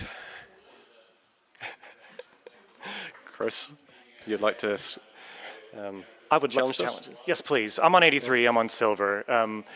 We see a lot of intentional camera movement images come past, and it takes a little bit of something special in order to show us something new. And I think this image does that really effectively. So, and again, whether this was in camera or Photoshop or whatever, doesn't matter, right? We have this sense of this blur that's making this way through this forest. I'm assuming it's trees. There's enough from it, especially from a distance, to get context about where we are. The thing I really love about it is the clarity along the center line and the torsion and the tension and the inflection points right along that middle, which is very unusual for ICM. And when you go around to the outside, you can see kind of where the circular motion resolves itself, which means the choice of this oval mat is perfect. Like, it works really well. I'm on 83 because I think again, I'm going to call it ICM. As an ICM image, I think this is giving us a couple of elements that are new and fresh and we haven't seen before and are very enjoyable. And it's not just that. When I sit back and look at it, I think the image is pretty enjoyable too, and it's worth the silver. Jackie, thoughts from the other end of scoring? Yeah, I scored it 70 because I didn't really enjoy the technique that was applied to the subject. The subject's being vertical and enhancing the beauty of what's there. But I do like your interpretation. As it's coming here a bit longer, I can feel a sense of football, and I think it is the football shape that's helped for sure. But the colours are quite muddy in the middle, right through really. As far as an artwork that would go on the wall, I'm not sure I would put it there because of that. And the dark space on the right, where there's a glugginess, where the trees have come together, that seems to be unresolved so talk about that. Francis, you had a thought? No, nothing new? Okay. Anybody else? Okay, looks like it might be back to you, Chris. All right, cool. So as far as the muddiness of the color, I think because we're using this technique, we're going to lose detail. So we're not looking for texture down there. And I rather than calling that muddy, I would call that kind of consistent with no texture. I don't have a good word for it. Just help me out. So I'm okay with that. I'm okay with the transition from light to dark across this. If you imagined that it was tonally consistent through the whole image, we wouldn't want to spend time here. But there's a light section at the top left that drags you down into the bottom right, and that, again, the circular motion and the circular crop helps us to move around the image beautifully. Now, as far as ICM not enhancing the beauty of the subject, I want you to flip that. We're not enhancing the beauty of the subject, we're transforming the beauty of the subject. We're taking something that is already beautiful and we're turning it into something else with an unusual technique, which is anytime you can transform something beautiful into something else that's equally beautiful, that's a good job, that's worth the silver. Okay, let's rescore, judges.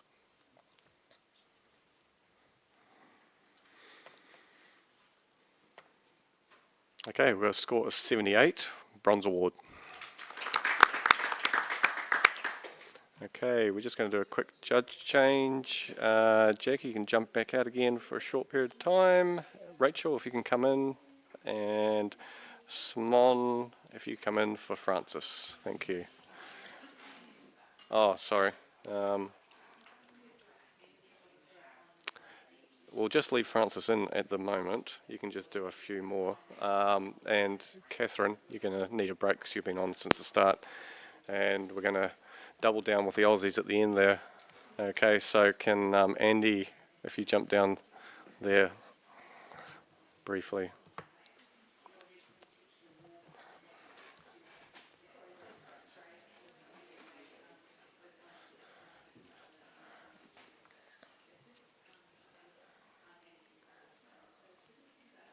Okay, we all good to go? Okay, next print please.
Okay, we've got a score of 86, silver distinction. Very close scoring amongst the judges. Can I have a comment for, Rebecca? How cool. It's just awesome. I know that we shouldn't be using these words. Hedgerow, I just think it's just so brilliant. I would have gone into gold if those hedgerows were sharp, if they were, and I desperately wanted them to be, to really, that kind of sharp nature of the entire image, which has just been so carefully put together, which is just beautiful, and the print quality is fabulous, everything. But I just kept being drawn to these, muddy, soft hedgerows, which hedgerows generally are sharp. So yeah, but brilliant work, well done. Okay, thank you for the comment. And can we have the next print, please?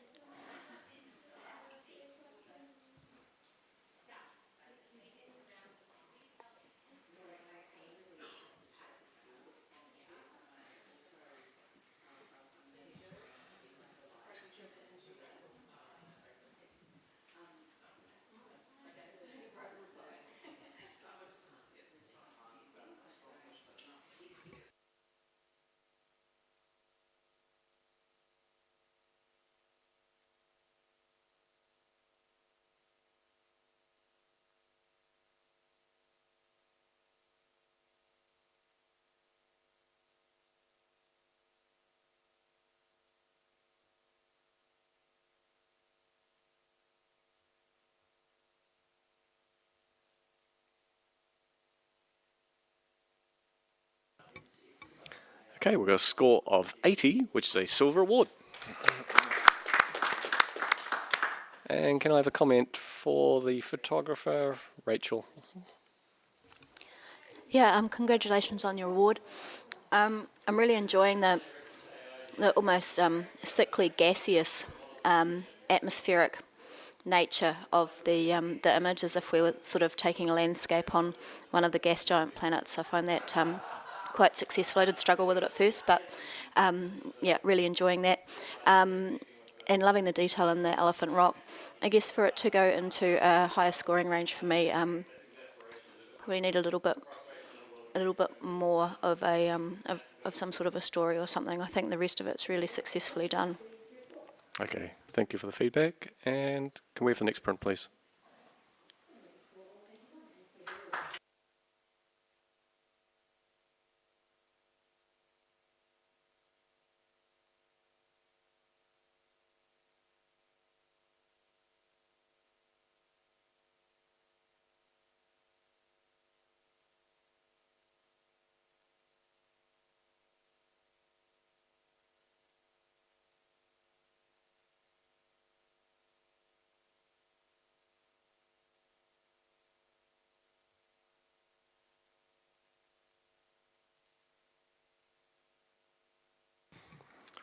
Okay, we've got a score of 72, professional standard. And can I get a comment for the photographer, Chris? Yeah, there's really good, interesting choices here about matting and the circular window that we're looking through. And I think everything in here is nice and sharp, so that's well done. There's especially the darker parts of the image feel really blocked up. They feel heavy, and there's a loss of detail that is a little bit jarring. And I think also, because we're looking at a circular print in a square mat, that feels very jarring. And so, like, I'm finding my eyes spending time on the white sections that are not actually part of the image, and that's not super rewarding. So I think coming back and looking at presentation would help this quite a bit. Okay, thank you for that, Chris. And can we have the next print, please?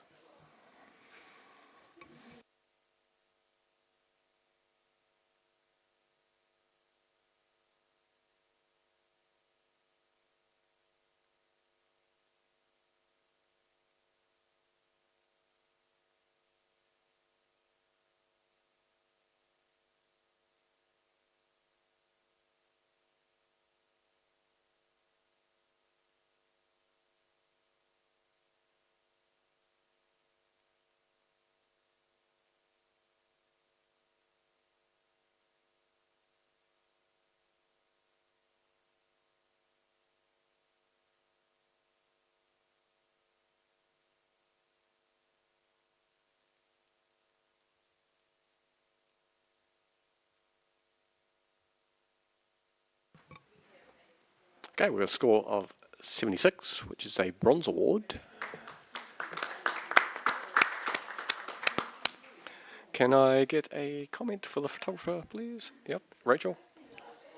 It's a really delicate and gentle image, really enjoyable to sit and look at. I think what would add to the image would be a nice soft velvety matte paper, which would really help the subtlety of those tones and that real sort of sensual feeling in the image. Okay, thank you for that, Rachel. And can we have the next print, please?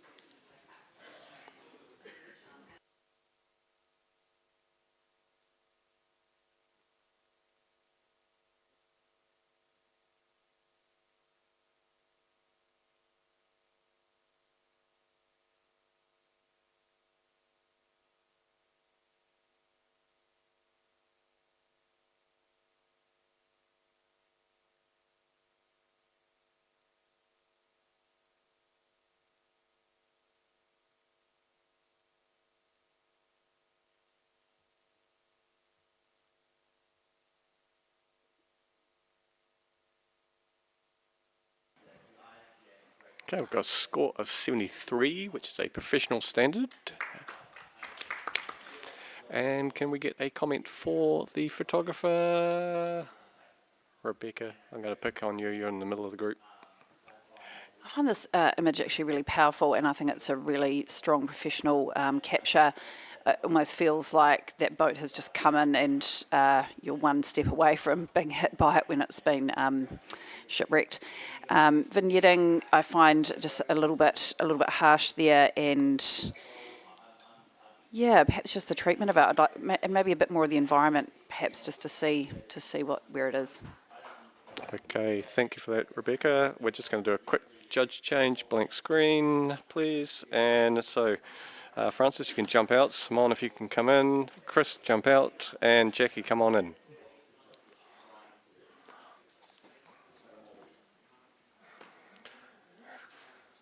Welcome to the new judges. Thank you to the old judges. And okay, can we have the next print, please?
Okay, we've got a score of 77, which is a bronze award. Simon? Yep. I've taken this into a solid silver at 83. I love it. It's very clever. There's lots of messages in here, political messages, almost touristy messages, conflicts, but there's also a bit of beauty in there as well, with a little bit of softness coming through from some of those really quite beautiful tones of those blues and orange type colours. And I'd just love to chat a little bit more about it. I think it needs to come up with the originality. I feel that it needs to come up into the next range. I'd love to talk. Andy, you're at the other end of the range. Yeah, I find this a very confused communication. The backgrounds are all very interesting and well treated, but I find with the graphics applied over the top, it suddenly becomes a protest image, and I'm kind of wondering what the relationship is between the two, because as a protest image, it doesn't seem particularly strong. It's far too pretty. But as a landscape image, I'm kind of wondering what the entrants try to say here. So I'm listening. Jackie from the middle ground. Yeah, just in the middle, and I'm more towards coming down. I was at 78, and but I'm happy with it there because of the colours running through it and the differences. But what really pulled me back was all the writing and the incongruity there. Okay. Simon, back to you. Yep, I can answer you both here. It's when we're looking at a tourist going to different scenes, it's almost like you're looking at a wall here of different ideas and what everyone sees in it. There's so many different worlds going on in landscapes. Everybody's got a different story when they go into a certain place, and this is showing it. Some people, we're in a highly political world now of terrible things happening, and that's a big part of what a lot of people are thinking about. That's why that political statement is takes off more than a third of the image. Everyone's thoughts are different, everyone's clashing, and it's not good, but the tonal show of people's actual humanity of where they are as well. So I think we really do need to get this into the next range. Okay, let's score or rescore. Thank you, judges.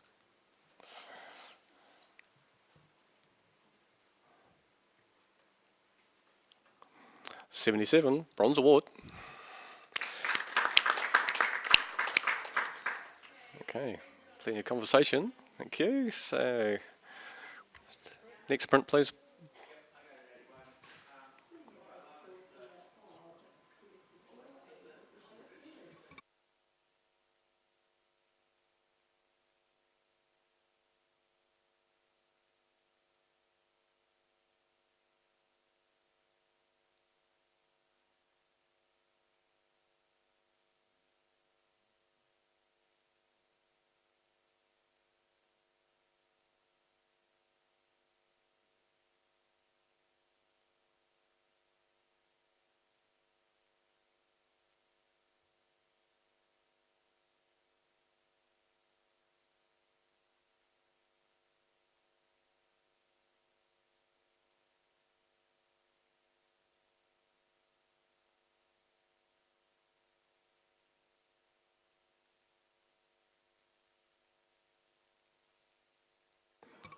Okay, we've got a score of 77, which is a Bronze Award.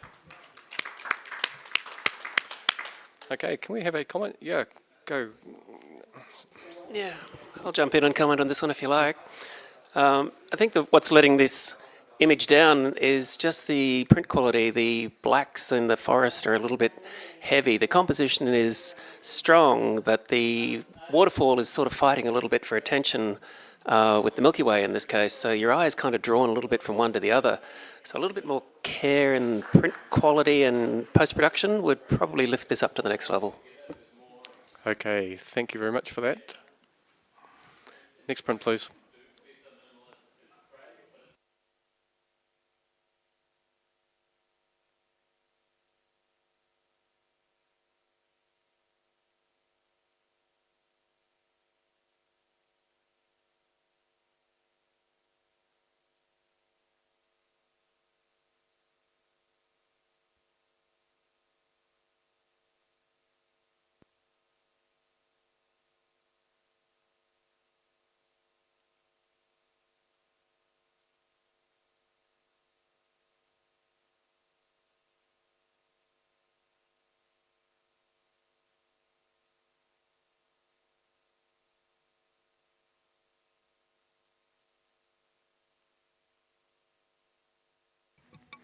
We've got a score of 74, which is a professional standard.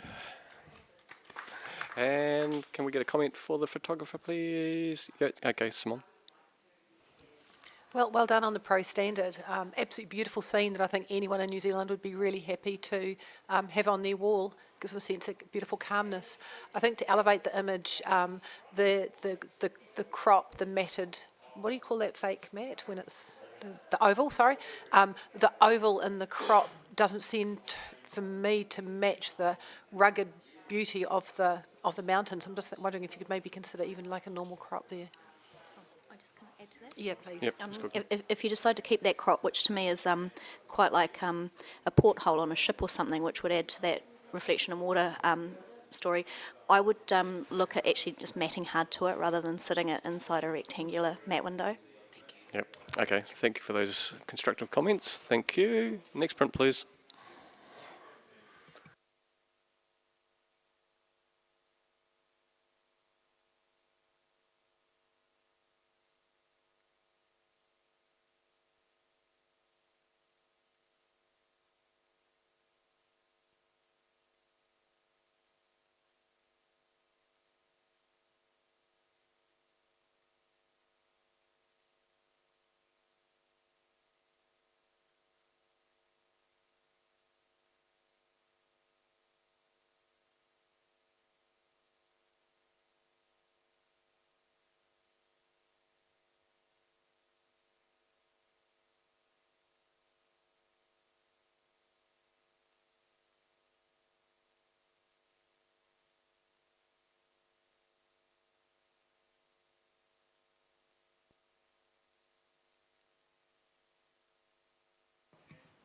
Okay, with a score of 85, silver distinction. All right, can we get a comment for the photographer, please? Jackie, yep. Yeah, supreme image. The textural shapes of landscape and femininity layered together in a really highly crafted way. Perhaps I might have come up higher if the sky had been resolved in a slightly different way, maybe with the shapes not, the textures in there not so out of focus, but a really supreme shot. Yeah. Okay, thank you for the comments, Jackie. And can we have the next print, please?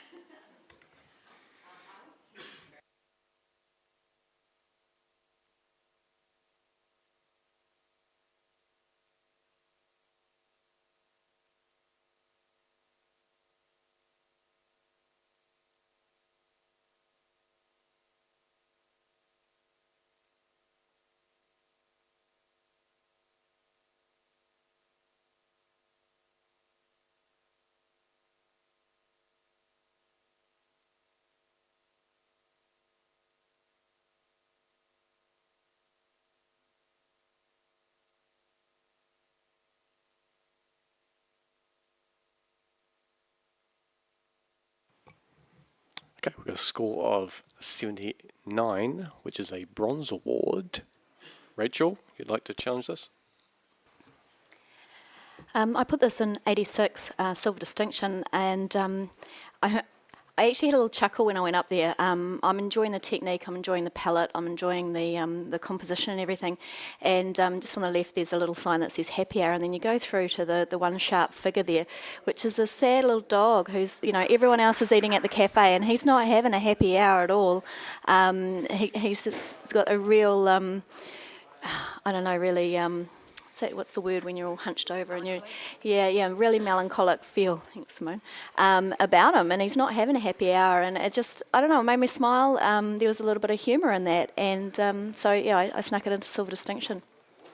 Jackie? I'm on 74, just out of this award range.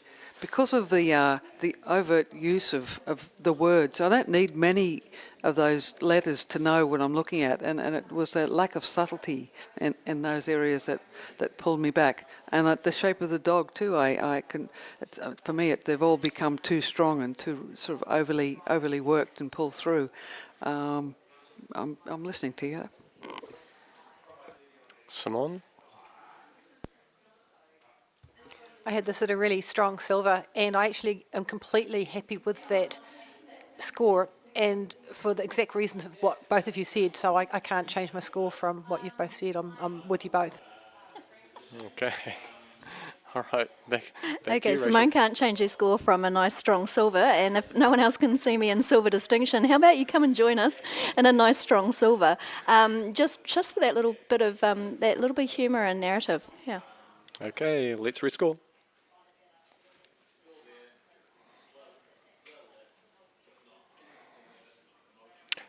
$80, silver. All right, nice conversations, people. And next print, please.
got a score of 80, which is a silver award. And can I get a comment for the photographer, please? Jackie, leaning forward a little bit there. Yep, sure. I scored it in that range. I love that idea of cutting up pieces of paper and they're all thrown down and a print's been brought back together. It's the flipping nature and the unity that's been brought from left to right, but there are changes in there that's made it more interesting. I brought some meaning to the shape in the middle. It was more like a volcano and kind of from Kiwi land. Going to the next scoring range would be maybe some more differences though, because it was a bit flipped. Okay, great. Thank you for the comments. And can we have the next print, please?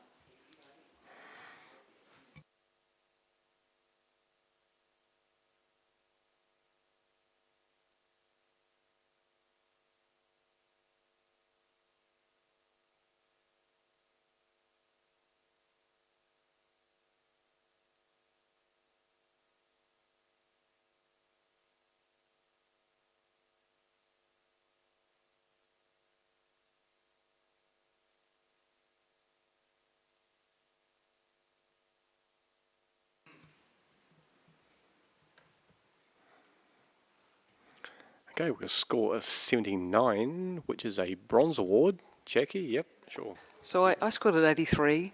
The charcoal drawing nature of it was essential part of that brought us into it. There's just some little differences in there with the cows underneath. Maybe there's a small one behind. The blackness of those cows counteracted all that, the greyness and the sketchiness. I thought the technique enhanced that landscape. Okay, Andy, you're at the other end of the scale. Yeah, thanks, Jackie. I didn't quite see all that at 71. Basically, I'm just a little bit lost with the composition here. I think I'd like to have seen a lot more sky to balance it better. I've seen a lot of foreground that's not very interesting. I kind of think that the subject matter itself a little bit lackluster, and I think overall I'm struggling a little bit to get this up into the silver range. Okay, Rachel certainly liked it. I scored this 86. I gave it a silver distinction, so I'm well up there with you, Jackie, and I'm happy to talk about this.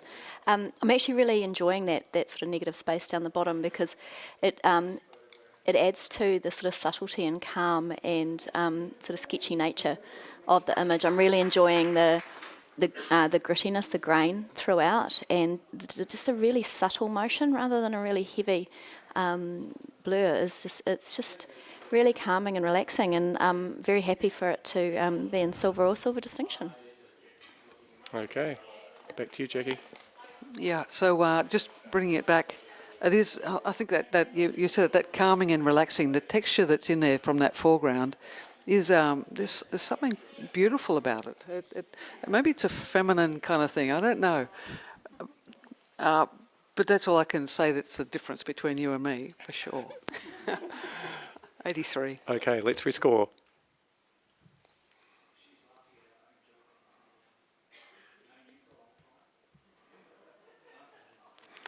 Okay, 80, silver award.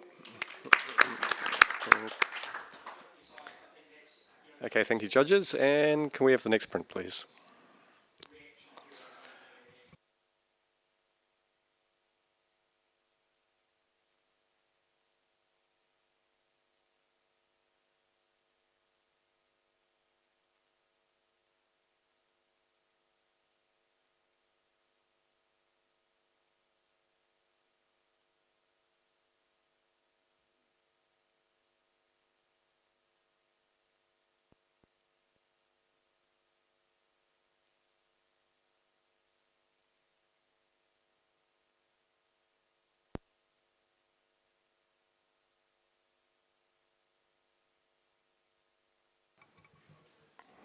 Okay, we've got a score of 74, professional standard.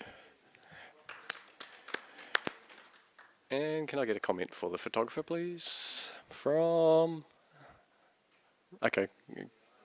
Yep. No, go. Hi, obviously. There's some beautiful greens in here, and I'm looking at the composition that's been flipped.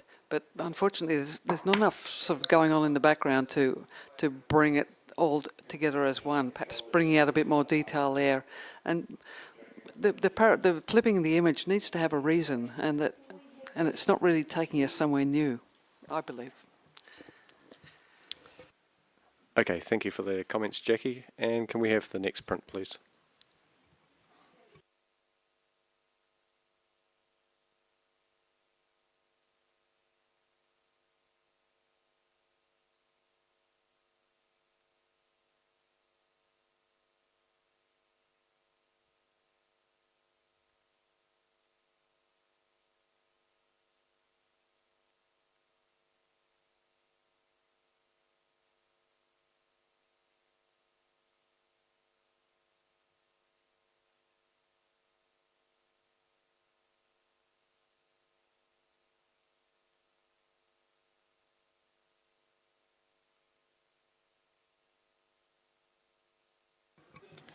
Currently we've got a score of 75, which is a bronze award.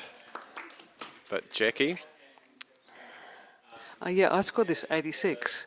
The high key nature and the low amount of detail in all those highlights is reflected right throughout the image. The flax leaning in towards all the things that you want, the photographer wants you to look at, and there's a swan in there. There's lots of little things in this, kind of like just put some snow in there and shake it up and down, and we'd have one of those little worlds within a world. And I think that's meant to be this old worldly kind of feel to it. And the photographer's brought a bit of creativity and asking you to see that. And I'm looking past the matte. I'm looking at the print. Rebecca? I'm on 65, and I believe this is a professional capture here. As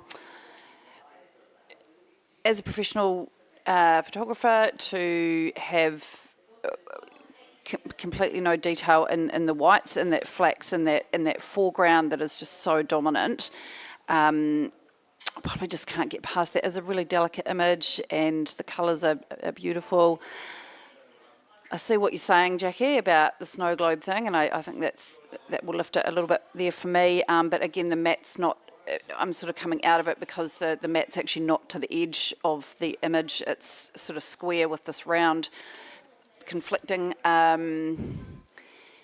Yeah, listening. Rachel? Yeah, I scored this in 72, so professional standard. I agree with you, Jackie, with regards to the palette and the tones. I'm really, really enjoying that. I feel like the photographer is directing us to the foreground and keeping us there because that's where all the detail is, and that's also where those really harsh highlights are. So that's what I'm struggling with as well as what Beck said. Andy, can you help Jackie out? I can certainly try. I'm at 82, and I'm enjoying the retro feel of this one. It's got that sort of bleached old kind of Polaroid transfer feel to it. I'm enjoying the sense of depth that we've been presented with, and the choice of framing works very, very well. So I'm very comfortable with this as a Silver Award. Come on up to Silver City. The rent's cheap. It's a nice place to be. Okay, Jackie, back to you. Yeah, thanks, Andrew. I think you brought to it what I needed to say as well. And it is unusual. The highlights, I feel it's deliberate. I think it's all been deliberate, and that's where I was believable, and the composition is really superb. So yeah, silver distinction. Okay, let's rescore, please.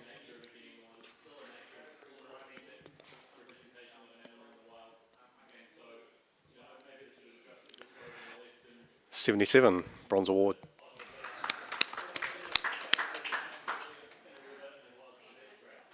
Well, a good positive conversation from our judges. Thank you for that. Can we have the next print, please?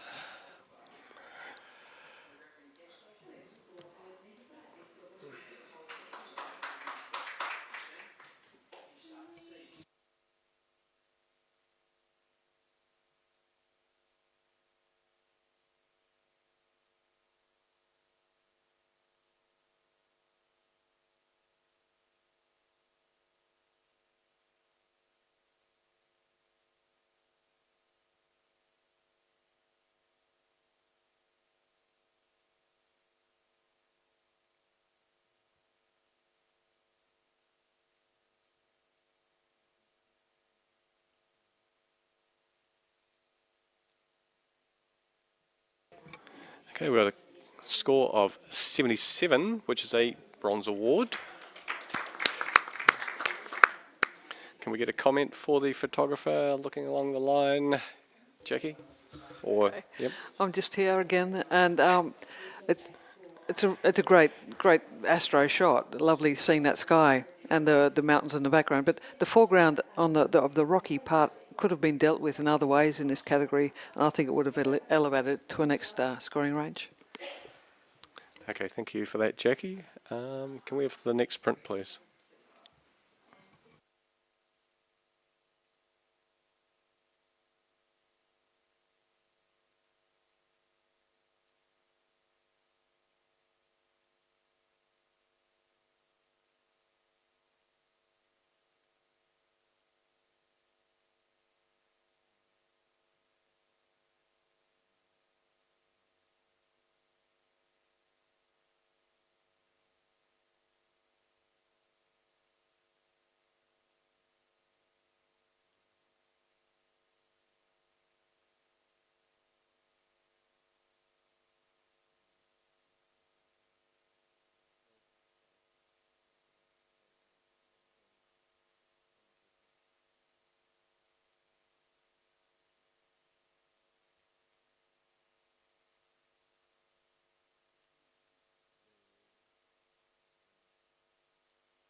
Okay, we've got a score of 82, which is a silver award. Yep, Jackie. I was on 85 in the distinction range. I could have been further perhaps, but it was the power of that sky, and I think that's the subject is the sky, but it's got that mimic of all the dark shadows of the mountain underneath. But the sky is so vibrant and moving, and we have these amazing skies in the Maniatoto that it reminds me of that and the power of that. 85. Okay, firstly, Simon's at the lower end of scoring. Can we hear from you? Yeah, I had this at 74, a pro standard. I felt a good pro standard. I felt that the photographer, there's two completely different realities here that I can't meld together. And the actual mountain, just the quality even of the mountain I'm struggling with, and the saturation of that mountain. I'm trying to reconcile it with what's been joined to it. Rachel? Yeah, I scored this 82. I'm probably a really easy talk-up, Jackie. Simone, to talk to you with regards to that mountain and the saturation, I feel like it's kind of volcanic, and that orangey burnt red tone is really adding to that feeling. The sky could be vapours or fumes. If you want to look at it in a slightly more abstract way, that mountain might not be a mountain, it could be some slightly flared nostrils soaking in all of those fumes, whatever it likes to sniff. I just found it quite intriguing and really nicely handled, so I'm happy to come up with you, Jackie. Okay, any other thoughts? Back to you, Jackie. Right, yeah, it is about the sky. And the colour palette is the emotion, a deliberate emotion. It's volatile. That red is really gutsy, isn't it? Yeah, powerful, and it's making a balance to this powerful sky that's been really interpreted in a really quite unique way, and I think that's what I'm rewarding as well at 85. Original score is 82.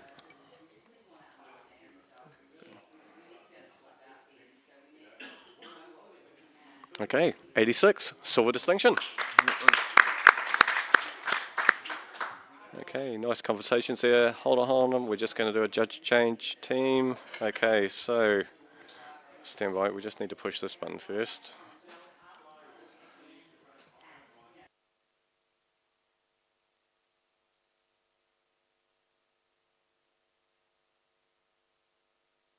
Yep. Okay. Rebecca's coming off.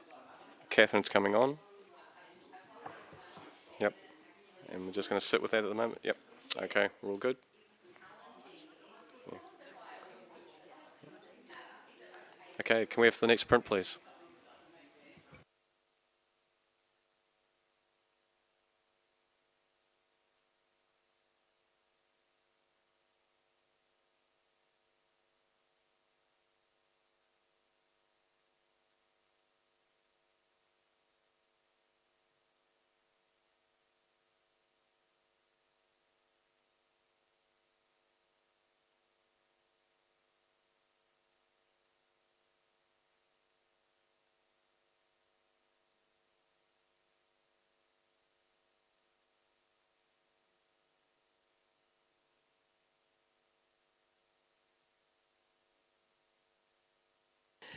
The judges who aren't on the panel, if lunch is available, if you want to go grab it.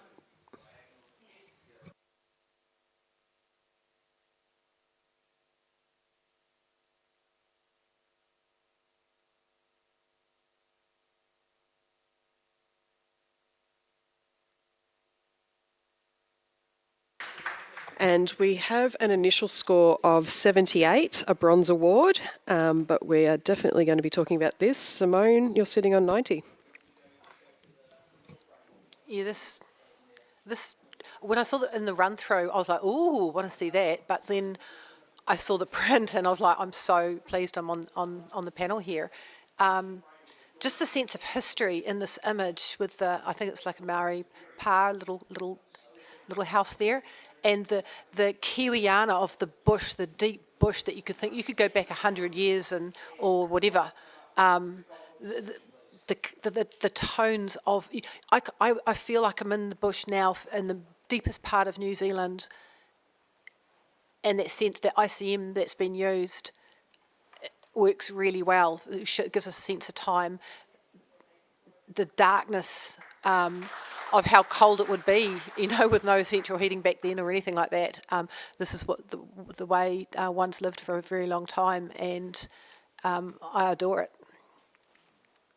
Thanks for that, Simone. Jackie, you were at the other end? I'm at 71, and it was the darkness around the edge that seems to dominate the frame, that foreboding, and the blackness and blocked up nature of parts of those shadows I had problems with. Then I came forward, and from here it's the foreground, the bright foreground, that is just motley, and I can't see a real reason for that besides it pulls your eye into the obvious shot of the subject right in the middle of an oval frame that I'm trying to make sense of. I like the technique though, it's great. Thanks, Jackie. Rachel, you've got a bit of support. Yeah, I'm not too sure if I'm going to go all the way to gold with you, Simone, but I'm in silver at 81, so I am in support of this image.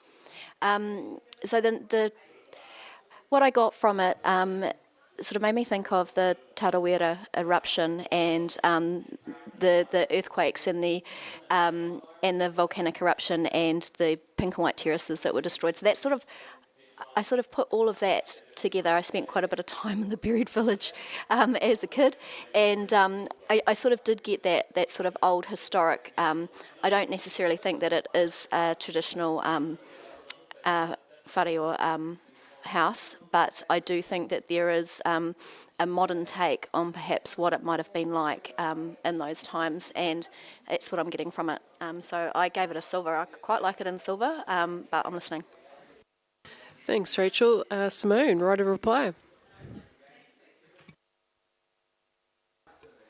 Yeah, thank you, Rachel, and thank you for your thoughts too, Jackie.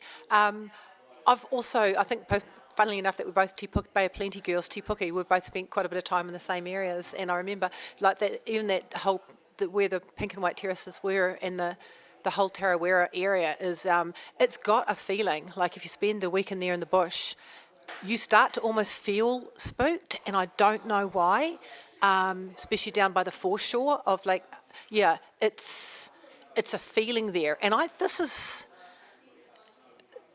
the feeling you get. Not that it was, everyone living there back in the day would have been very happy, but maybe it was a foreboding of what was going to come. So I think that storyline has actually gone in really well. And I love the painterly aspect of those dark areas too. There's still beauty there.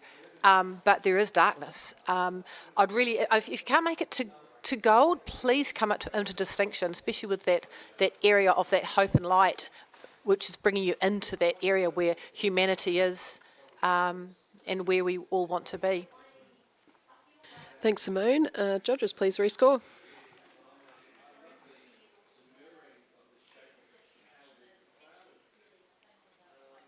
We have a silver award, 81.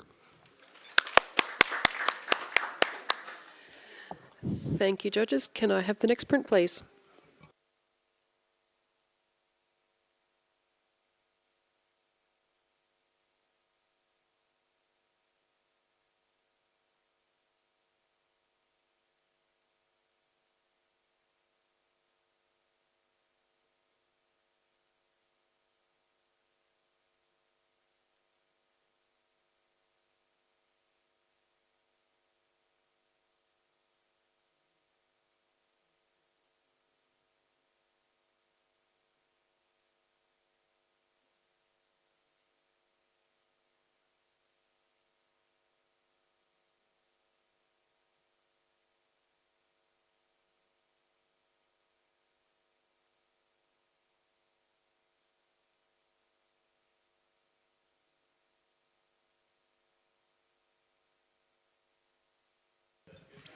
Thank you, judges. We have a score of 82, silver award. Simone, we would like to challenge that. Imagine how bad I'd be if I'd had a coffee. Yeah, I've scored this into the next range, which is 87.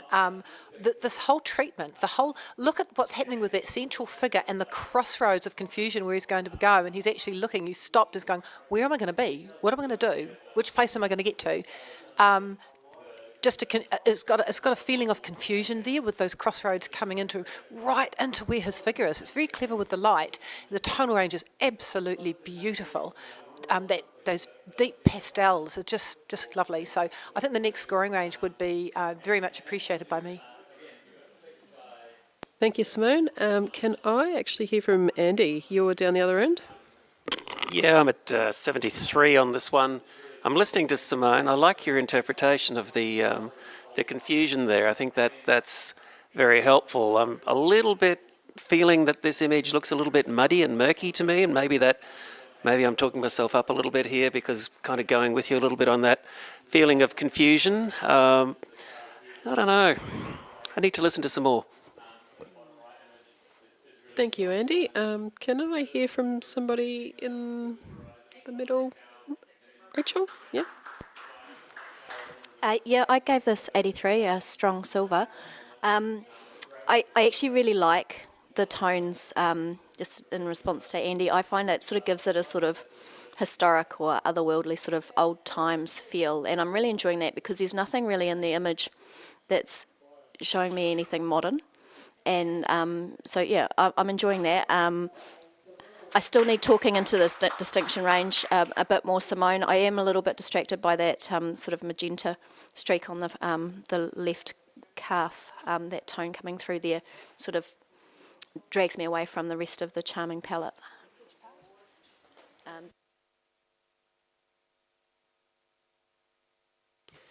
Thank you, Rachel. Has anyone got anything to add?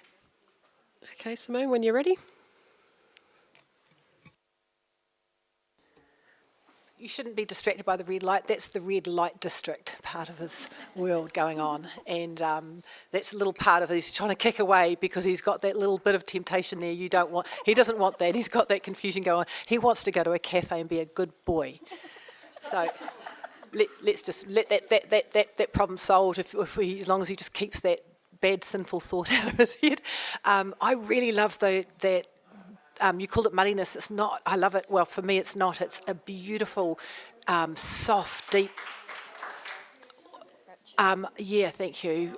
Parisian type, old style feel. Just filmic. Please, silver distinction. Thank you, judges. Please rescore.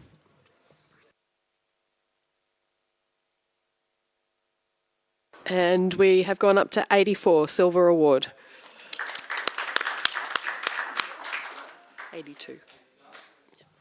Thank you, judges. Next print, please.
Thank you, judges. We have a score of 80, Silver Award.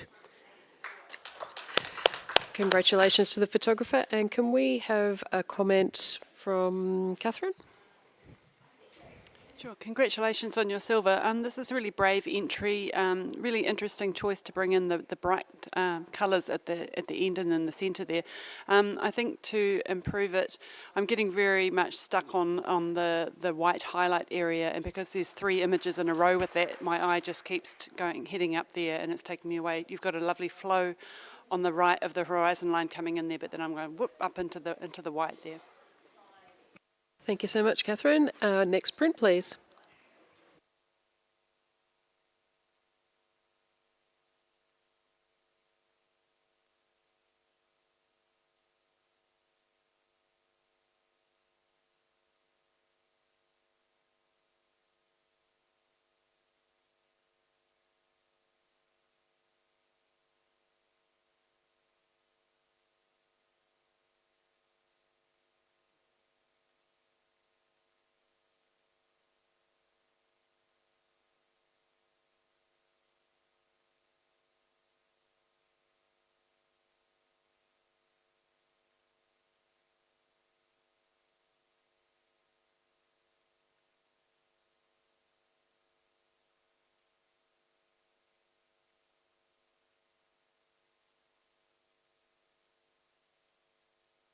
Thank you, judges. We have a score of 75, Bronze Award.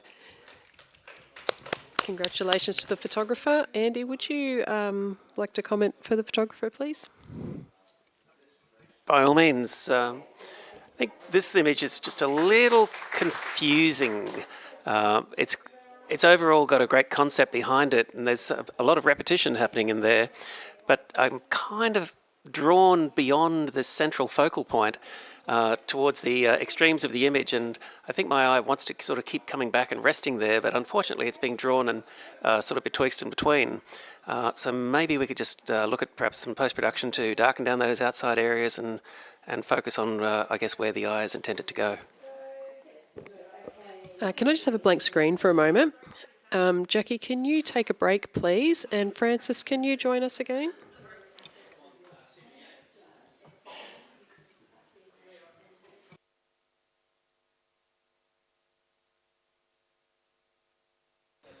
All good. Can we have the next print, please?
Okay, we've got a score of 78, which is a Bronze Award. Yep, Andy, you'd like to challenge us? If I may. You certainly will. Thank you. What I'm enjoying about this one is the photographer's chosen to present a little bit of something called air glow, and that's that green area that we're seeing here.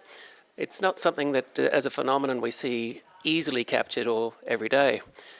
It balances really nicely, in my opinion, with the use of the colour palette for the Milky Way, and we're drawn with compositionally kind of in and to that section. So in this case, I think that is the hero of the story, and that's why we're sort of drawn straight to it. At the lower end, 82. Yeah, thank you. Lower end, Catherine.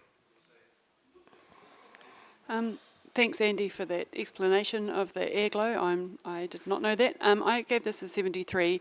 I'm feeling quite a compositional fight here. I want to go into the centre because that's where the figure is, but then I'm really being drawn out by the highlight of the Milky Way. And to me, the image is all about the peaceful stillness of this place, but that there's a fight as well going on for me with the intersection of the person's head and the mountains going through. I would like them to have a bit of space to enjoy this space. Simone, you're on the average. Yeah, I can join you in a silver there. Just spend a lot of time out with the stars and just contemplating the world and realising how pathetically little you are in relation to the amazing universe that we live in, and that the person out there is meditating, I can imagine, on the same thing, and just taking the time to go out there and do that and enjoy the beauty that we've got on this planet.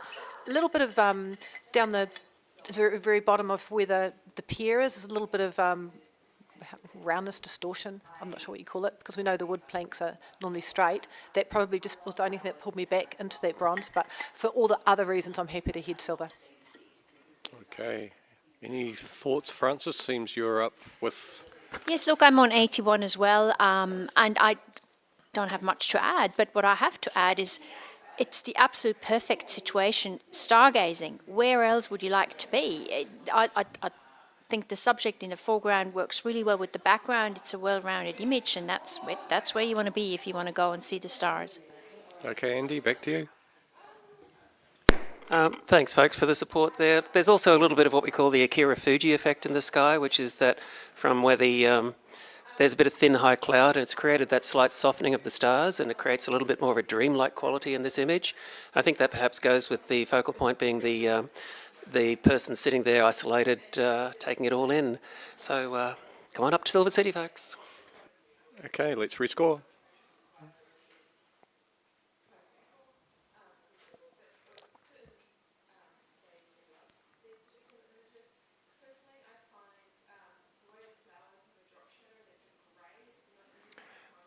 $80, silver award. Okay, thank you for that, judges. And can we have the next print, please?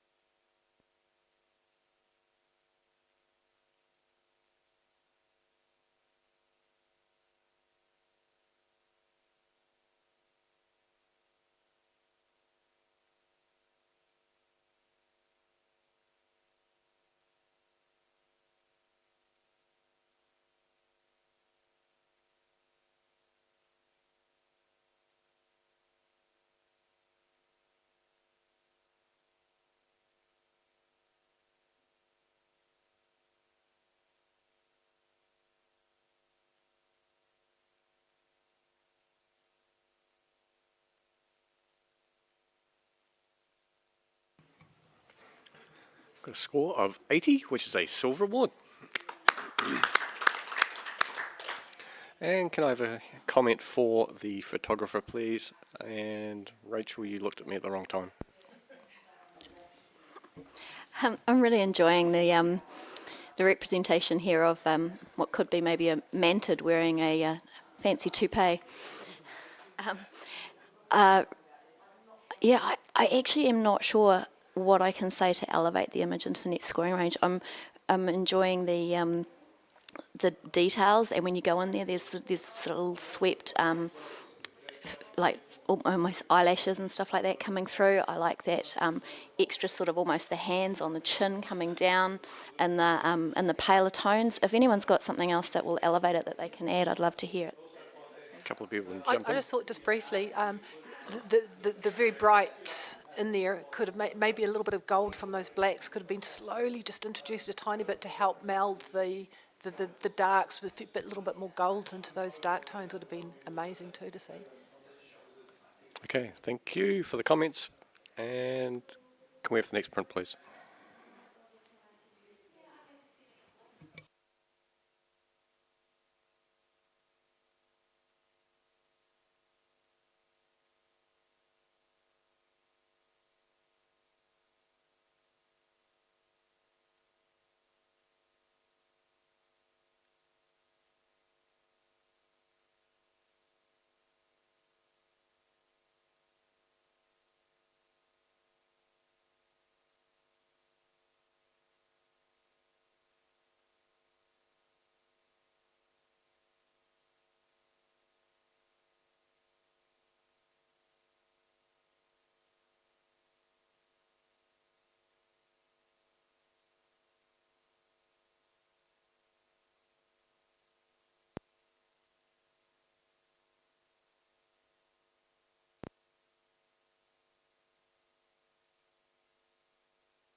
We have a score of 80, which is a silver award. Can I ask for a comment from somebody? Rachel? Yeah, congratulations on your award. There's a lot of really delicate and beautiful detail throughout this image that is gives the eye a lot to enjoy. I am finding that I'm constantly drawn into the very the bright orangey foreground elements rather than a lot of the finer details that are towards that sort of upper third line. And I'd like to spend a lot more time there, so maybe just play with alternative crops and see what that might do. Okay, thank you for the feedback. And can we have the next print, please?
We have a score of 80, which is a silver award.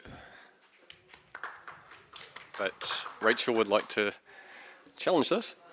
Yeah, I scored this 88 silver distinction. I think that the creativity and unique approach here has actually been done really, really well. There's a little bit of repetition in some of the torn segments, but as a whole, when you stand back, creates a very delicate and beautiful landscape. And I'm finding the textures from those torn edges really complementary with that. And yeah, I rewarded that the uniqueness of that with a silver distinction.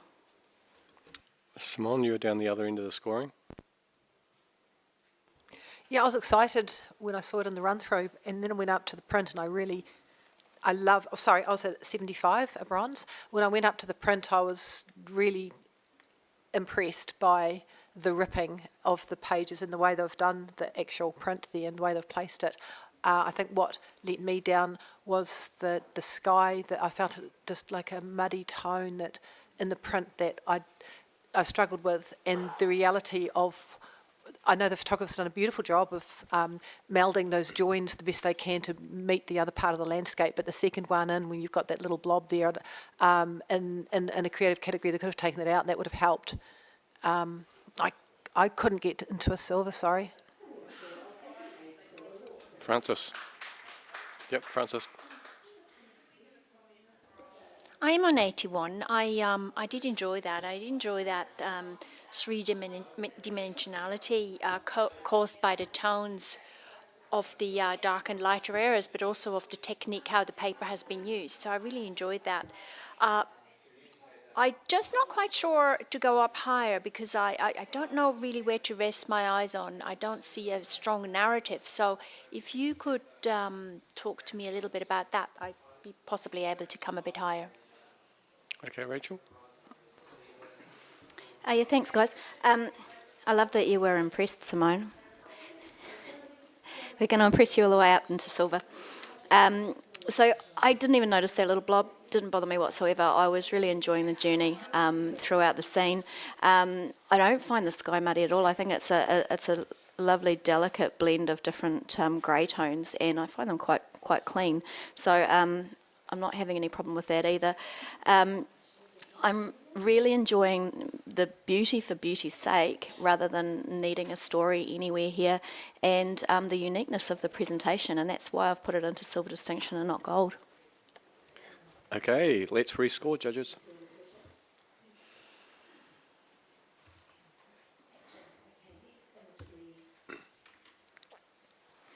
$82, silver award.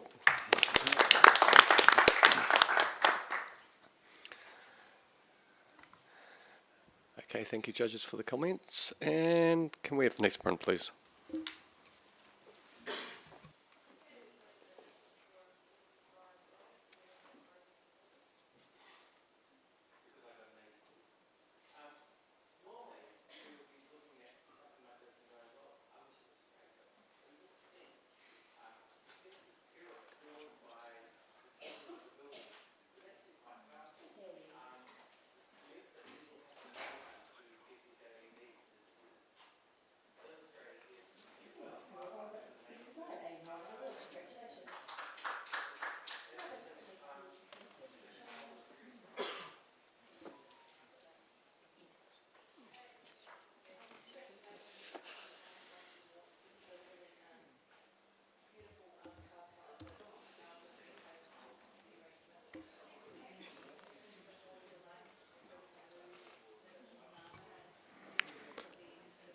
Okay, we've got a score of 78, which is a bronze award.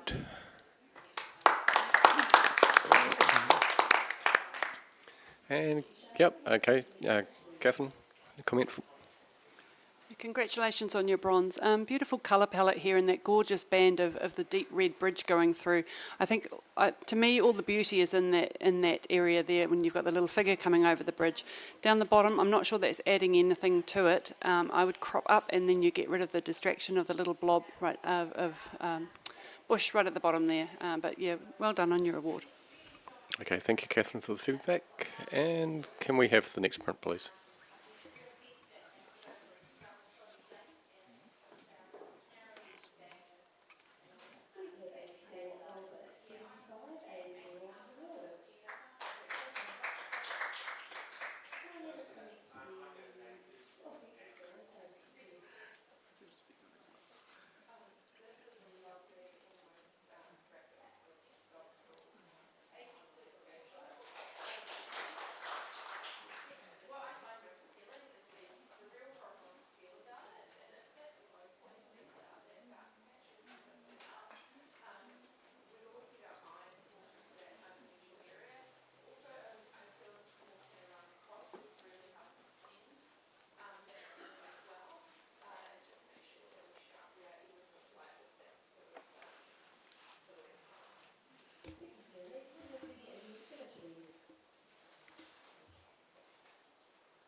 Okay, we've got an initial score of 87, which is a silver with distinction. However, Catherine, you'd like to have a word about this? I gave this 93 gold to reflect that beautiful gold colour palette in there. This image is really exciting. I see New Zealand in this and I see movement, and I get this real feeling that these sections that have just kind of slid in from the side and slotted together to make this beautiful landscape. There's a little hint of the grass in one of those wee strips in there, and then when you get up into the sky, the angled sections of line suggest driving rain coming in, so there's just so much movement and mood up in that gorgeous sky. So it's not only a really beautiful graphic image, but it's sort of speaking of the mood of the Kiwi landscape. Really enjoying. There's a lot of the gold, and I'm really enjoying that. You know, the move away from. If it had just been a bit lower, it would have been a bit more normal. It's stunning, really stunning work. Looking forward to hearing what you have to say about it. Okay, Francis, a word from the lower end, which, to be fair, is not that low. No, look, I was nearly there. I'm glad you mentioned that, because I did like it. I have it in 84. I did love it for the graphical and design, and the print is absolutely beautiful. I was not finding that narrative, and I think you gave that to me just now, so that's perfect. So I will be coming up. Okay, and Rachel? Yeah, I'm in support of this print. I scored at 87, and happy to join you, Catherine. I got a slightly different interpretation. I found that it was like an abstract depiction of the corrugations on a windswept sand dune with that sky coming through, and I think it's really beautifully handled. So I'm really enjoying it and happy to come up. Quickly, Simone, yep. You just quickly, I'm going to come up to gold. You think of also like the click-clacks of the woods up in the northern European countries with the way they all just meld together, just the craftsmanship, and the top part's actually popping out to me as waves. It's almost like New Zealand that just works, everything's in harmony, and it still pops. So yeah, I'm going to throw a gold. Okay. Oh, all right, Catherine, back to you. I think we should all throw a gold. We've heard absolutely nothing negative about this image. Let's celebrate this photographer and their beautiful work. Okay, let's rescore.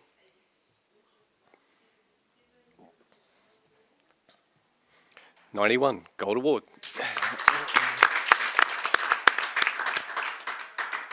Okay, nice conversation, judges. Thank you for that. And can we have the next print, please?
Okay, we've got a score of 91, which is a gold award.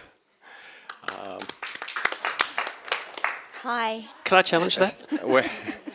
There's two of you on the same score, believe it or not. So you can paper, scissors, rock it, or you can just decide amongst yourselves. I'll go second. Okay, looks like Andy, you're challenging. Cool. This is brilliant. Absolutely extraordinary Hockney-esque style of interpretation of the beach or swimming or a pool. Wow. You know, we've always got a kind of a Japanese flag feel to it with the umbrella at the bottom right-hand side, which adds another element. There's, you know, you can almost interpret lifesavers beach flags there in the centre, and yet, whilst it also has a kind of a top-down feel to it, almost a bird's eye view. If you look at it long enough and hard enough, you can kind of start getting a more of a front elevation to it with as well. The photographer has presented a wonderful homage to like Mondrian or someone here in the landscape category. I've given it 97, and I was kind of wondering, you know, maybe I should give this 100, but you can.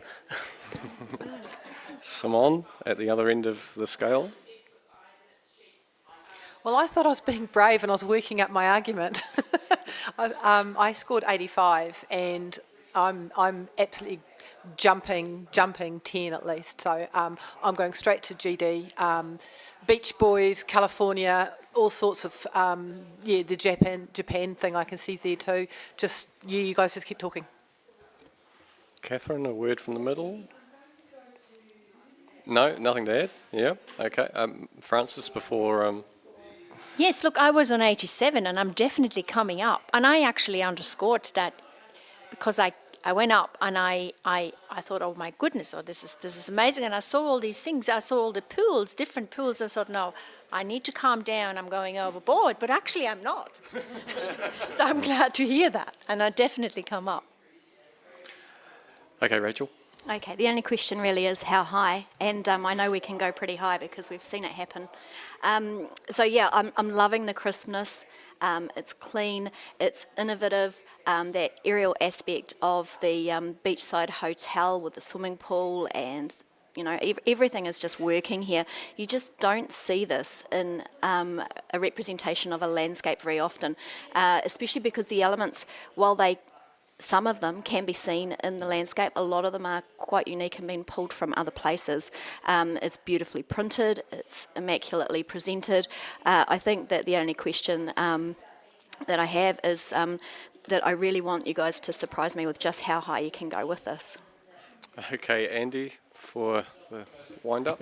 Not a lot more to add other than just start reading your gold with description comments here and on the little cheat sheet, and start thinking, well, is there anywhere you can take points off this image? Like seriously, is there any fault whatsoever?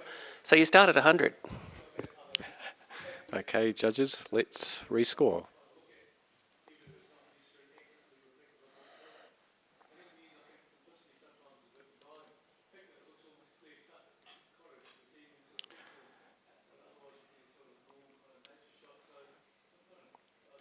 $98, gold distinction.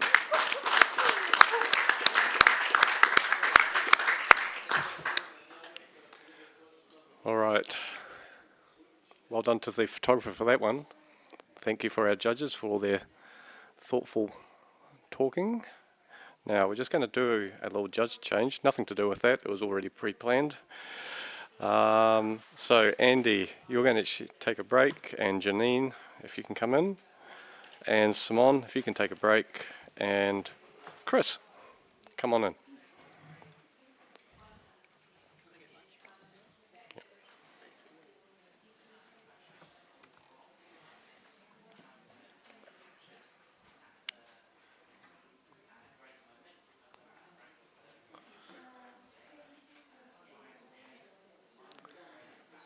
Okay, are we all good to go? Can we have the next print, please?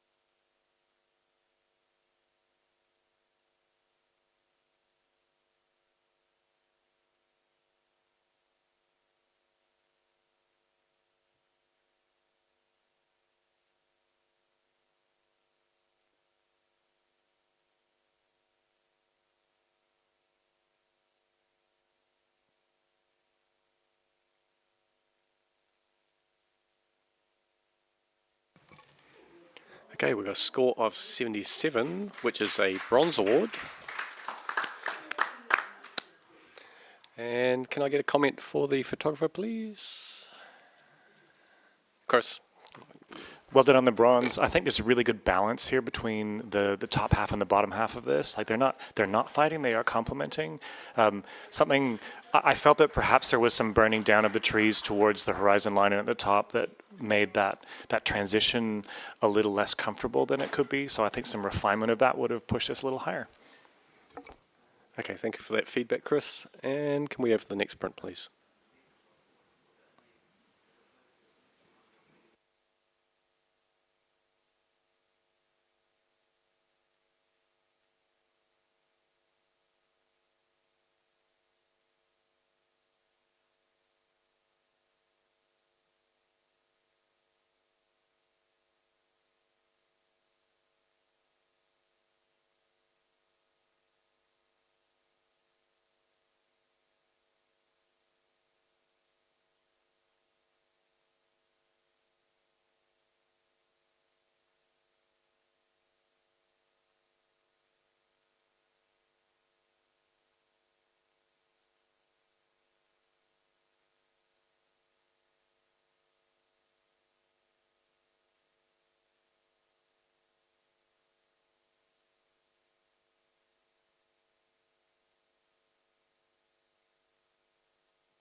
We have a score of 82, which is a silver award.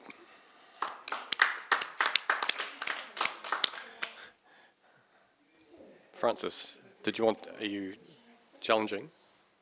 Sorry? Are you challenging? I can. Yes, you can. Yes, Yes, certainly can. Sorry, just make it a little bit clearer. Yes. That- Look, it's just a very, very cleverly crafted image. It's very geometrical. It's very graphical, but also it tells me. It really brings me to some Moroccan or Middle Eastern design that I found also in the shape, but also in the colors, is very, very much reflected in this image. So I get a strong narrative to that as well. So it's not just a piece of art from the graphic point, but it also gives me a good narrative where it could be.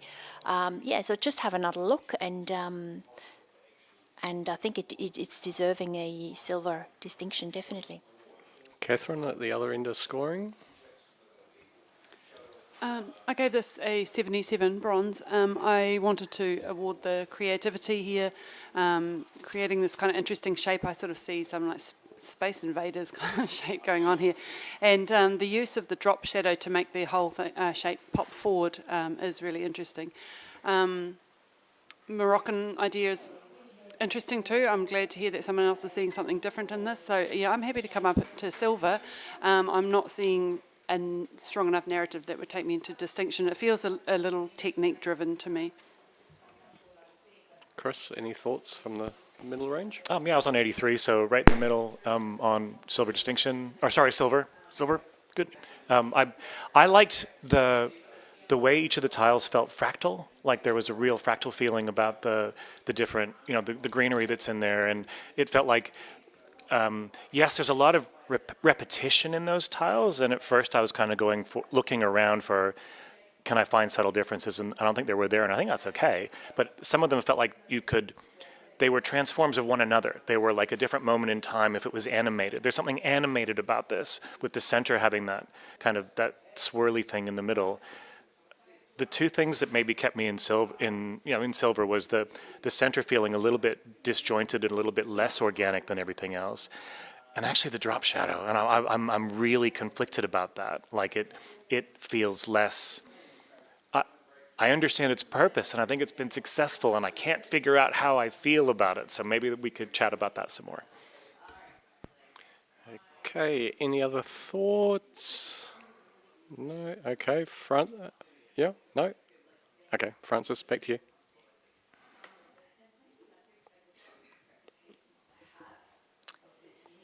Okay, definitely the repetition is there, and I do think it's important for the narrative. If you look at tiles and architecture could be Morocco, could be Middle East somewhere, it is very repetitive. If you had a stroll through some roads there and studied, there's a lot of tiles, there's a lot of patterns and buildings, and some look exactly the same as the others. And even if you do try to find differences there, it's very hard to find differences. So I feel that the photographer has integrated that well in the design of the image, especially the outside of the sort of rather harsh structure of it. It reflects for me how architecture looks in this part of the world. It can be quite repetitive, but also quite harsh in edges and corners, and so there's not many rounded areas there. So I think that works really well. The middle piece I found integrates really well, even though it's the blue against the green. But I think in this case it works very, very well. It gives us an extra element to look at and lift us up from that more greenish background. The drop shadow for me is not so important in this case. It's not about the drop shadow for me. I feel it doesn't really sit so badly. It sort of lifts it off the page a little bit, but for me that's not an important part of the presentation of this image. So have another look, and I think it's definitely worth a silver distinction. Okay, judges, let's rescore.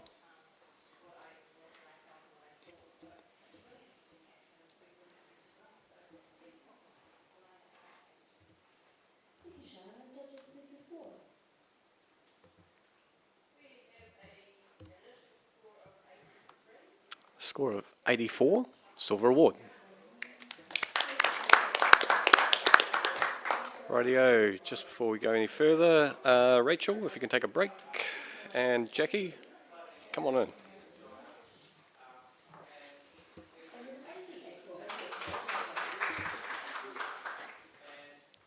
Okay, if we can have the next print, please.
Got a score of 77, bronze award. Can I get a, yep, Jackie? Comment? Yep, comment? Just a comment. Yep. It's a really creative idea, of course, with the ripped paper. But the landscape that we're seeing is in quite drab light. Drab being flat and not really inducive to seeing the hero of the photograph, which is the little hut. And does the hut really need to be there? Is it such a strong visual beauty? Not quite getting the message, but perhaps a little bit more work on the landscape and bringing up the lights and darks of the forest would give us more to play with. Okay, Jackie, thank you for the comment. And can we have the next print, please?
We have a score of 80, which is a silver award.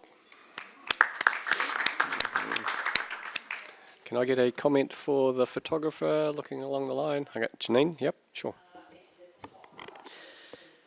Huge congratulations to the photographer on achieving a silver award. I think the technique here is masterful, and the sort of fantasy colours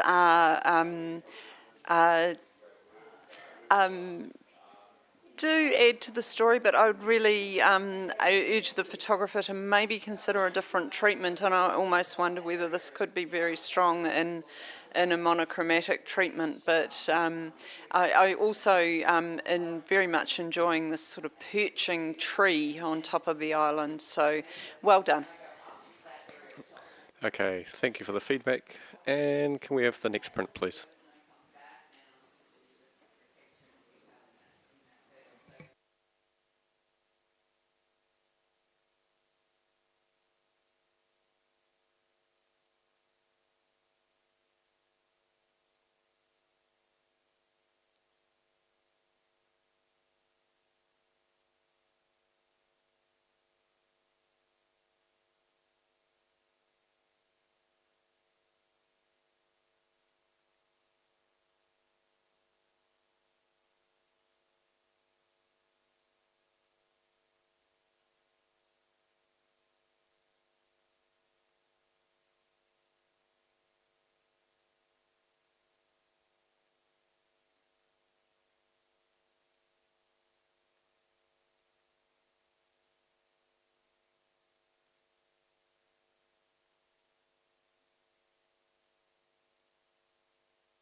We have a score of 83, which is a silver award, but Jackie would like to challenge.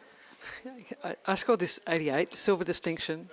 It's a really wicked photograph, isn't it? That devil in there, obviously deliberately, I think, must have been to make it feel that way, because it's dancing with its little girl on the right. So the narrative in there is quite delightful to see. Whether you can see it, I can see it, and it doesn't really matter.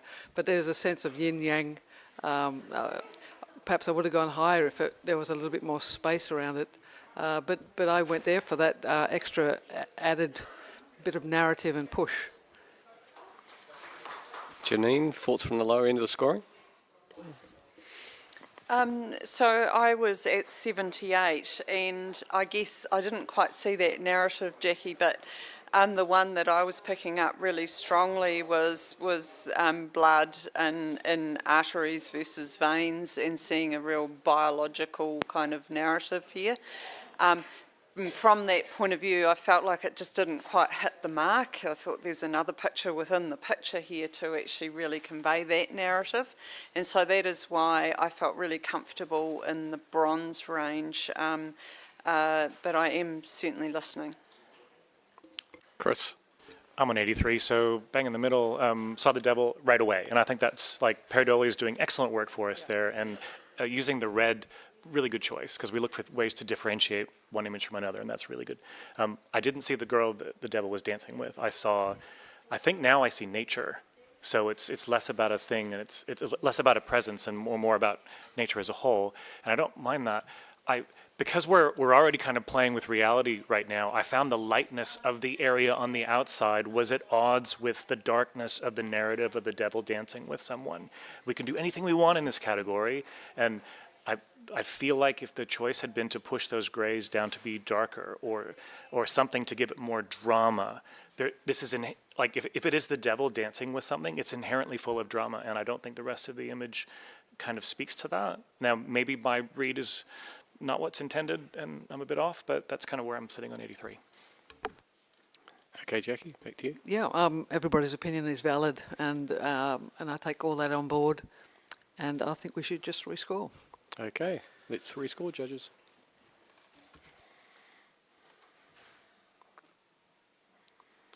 Brought up to 84, silver.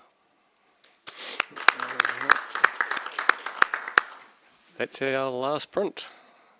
So, all right, so we've just got a small transition period from prints to digital, and whilst we do that, we're going to play Meet the Judge.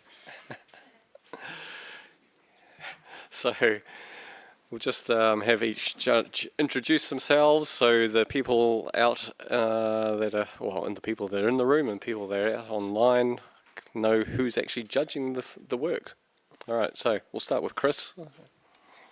So glad I'm sitting on the end. Hi, everyone. My name is Chris Anderson. I'm a performing arts photographer from Brisbane in Australia. So I get to photograph actors and dancers and do fun theater stuff with some of the coolest people on the planet. They're the best clients. It's so good.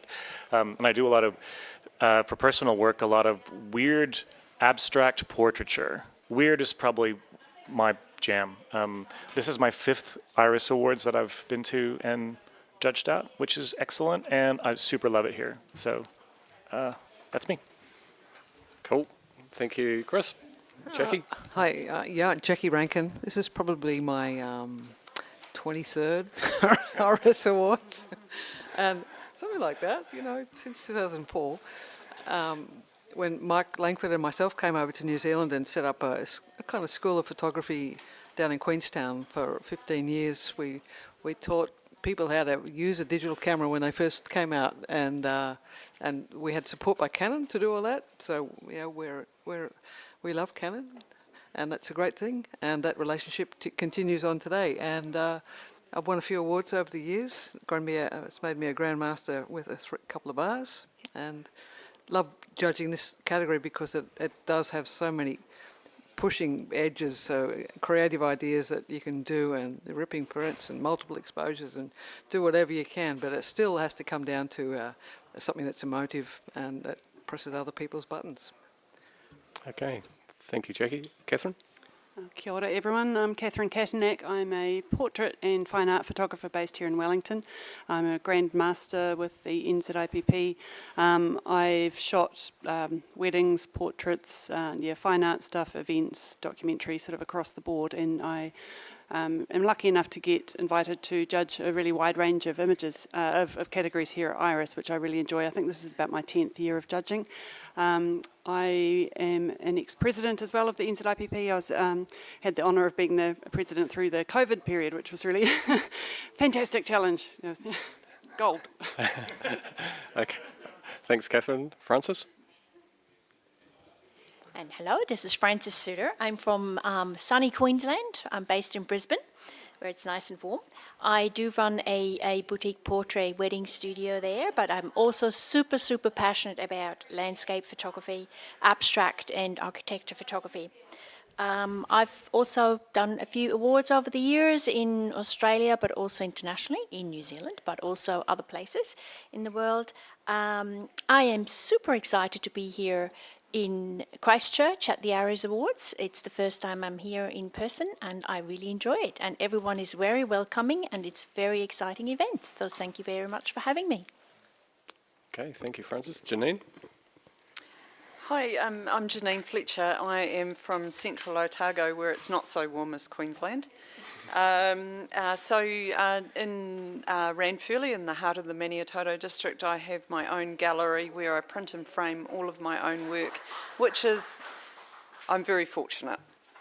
I feel very privileged to be sitting amongst my fellow judges who are very experienced and very knowledgeable, and so I'm picking up stuff off them a mile a minute, which is great. This is actually my 4th year of judging, and I do enjoy judging this category, and I'm absolutely thrilled to see the standard of work that's coming through. It's absolutely fantastic. I've actually won this category 3 times, so it's kind of a bit my baby. And I'm also a Grand Master of the NZIPP and an Ilford Master. Okay, thank you, Jackie.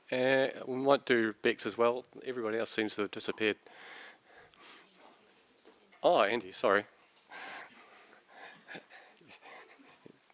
Dark colours.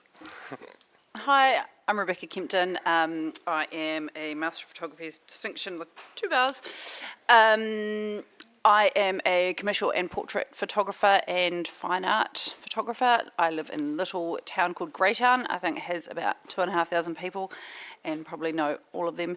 And I always get told off for going to the supermarket to get one thing and end up being 3 hours.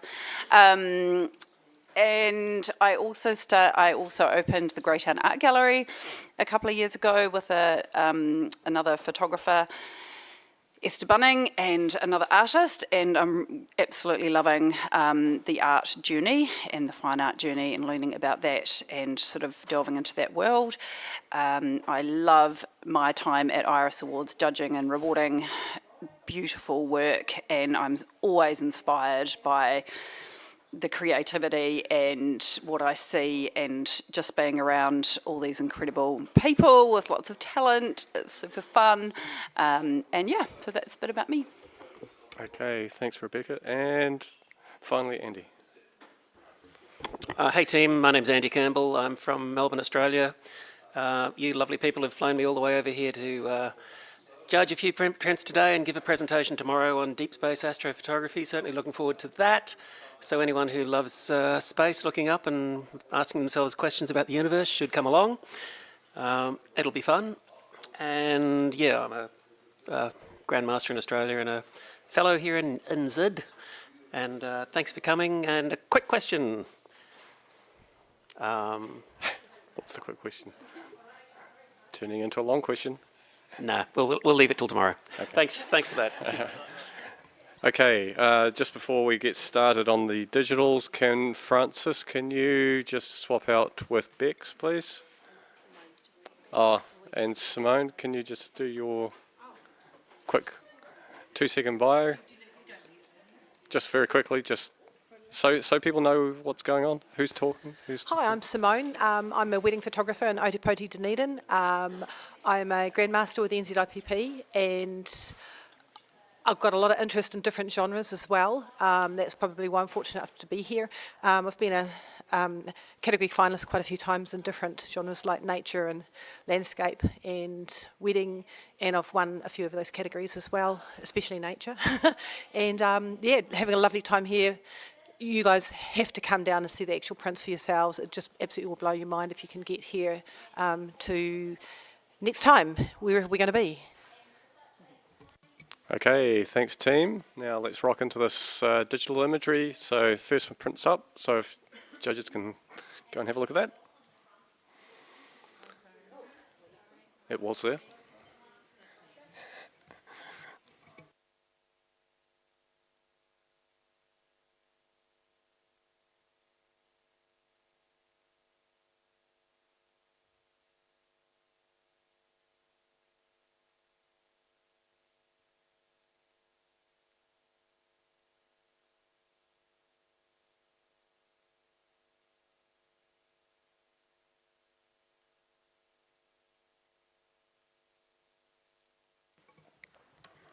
Okay, we've got a score of 65, professional standard. And, yep, okay, Beck. There's so much potential here, and keep going with this technique. This could be a real impressionist type image. However, the motion blur is sort of not quite hitting the mark, and the highlights are really hot. Different time of day, go back, play around with different exposures and that kind of movement technique, and yeah, keep going. Okay, thanks Rebecca. And next image please.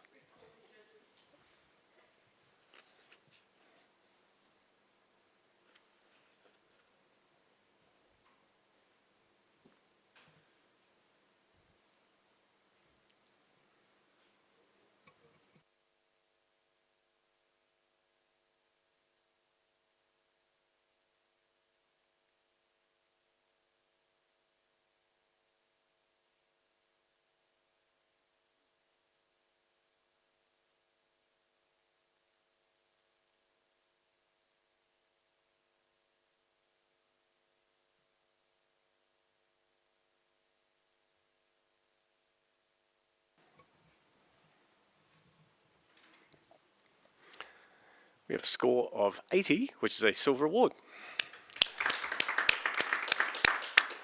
And can I get a comment for the photographer, please? Yep, Janine. So congratulations on the silver. I particularly enjoyed the way the water moved in all different directions in this image. I thought that was really interesting. It certainly feels very hot, and perhaps a little too hot. Would be a little bit of feedback there. And I think as judges we have seen a few of these images before, so just keep seeking out that originality in this type of capture. Okay, thanks Janine. And next image please.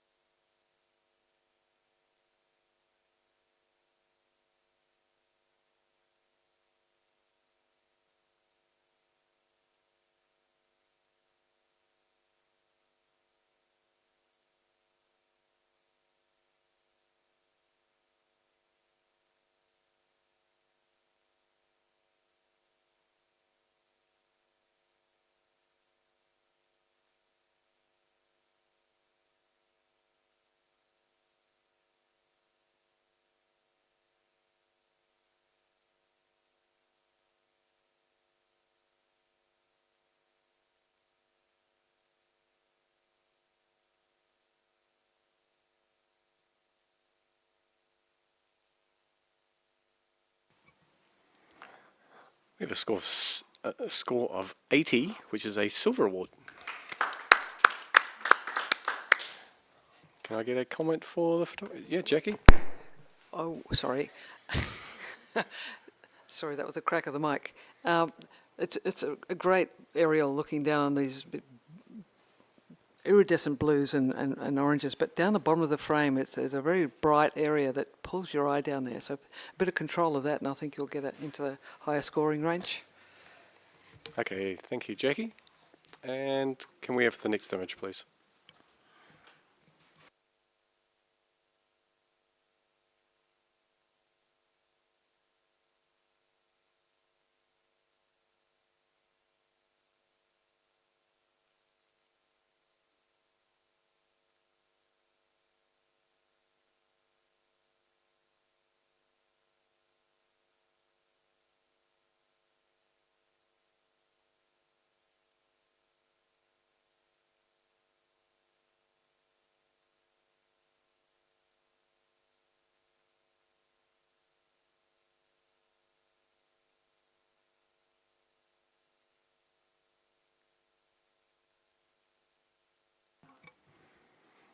We have a score of 68, professional standard. Okay, and can I get Chris, a comment for the photographer? Yeah, there's the color tones in here are really beautiful. I think they're subtle, and there's the feeling that you get on a day like this where it's just soft and you got the whole day at the beach. I think it does a good job at relaying that feeling. And then it's a really interesting set of birds that we're looking at. I think a couple things that I found a bit confusing were the white lines at the top and the bottom. I'm not sure what they're adding. More importantly, I'm not sure where you want us to look as a photographer. There are some birds that are partially cropped out on the edge, and I'm not sure how my eye is moving through the frame and what it should be landing on. So I think having to think about being really intentional about what you want the viewer to be looking at and thinking about as they process the image is going to help you when you're shooting and when you're deciding what you're putting in front of us. Great, thank you for the comments, Chris. And next image, please.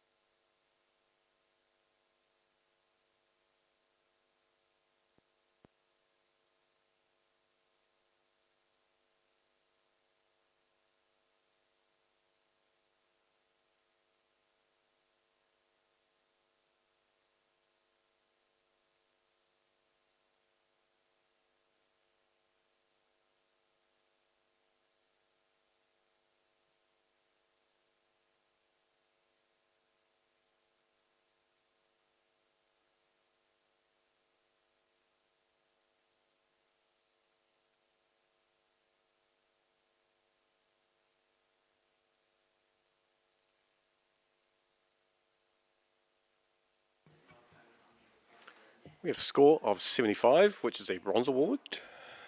Oh. Comment? Yep, go, Catherine. Congratulations on your bronze.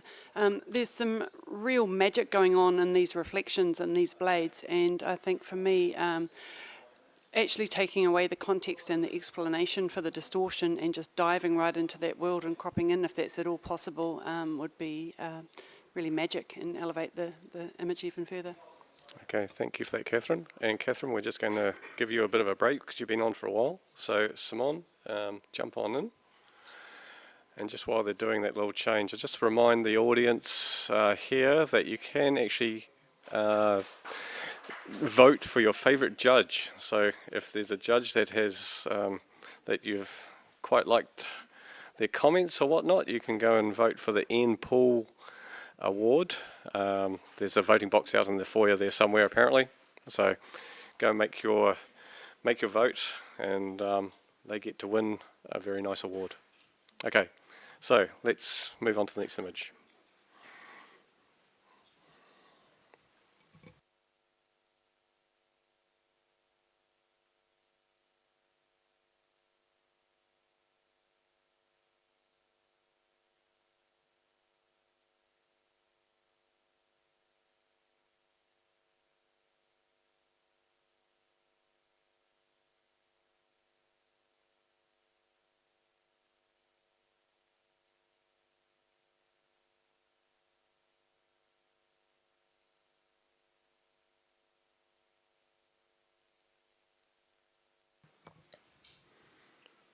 We have a score of 72, professional standard. And can I get a comment from Therefore, Janine, go. Look, well done getting a professional standard for this image, and there are so many great things going on here in regard to the framing of the scene and the framing of the, I take it's an island, and the shape of the cave are fantastic. I think just a little more control of the light. There's a lot of distracting elements on the interior wall of the cave, and also there's a lot of sort of flare in the foreground which draws our attention to elements that perhaps we don't really want to see. So maybe, you know, darkening down those sorts of things, and getting out your post-processing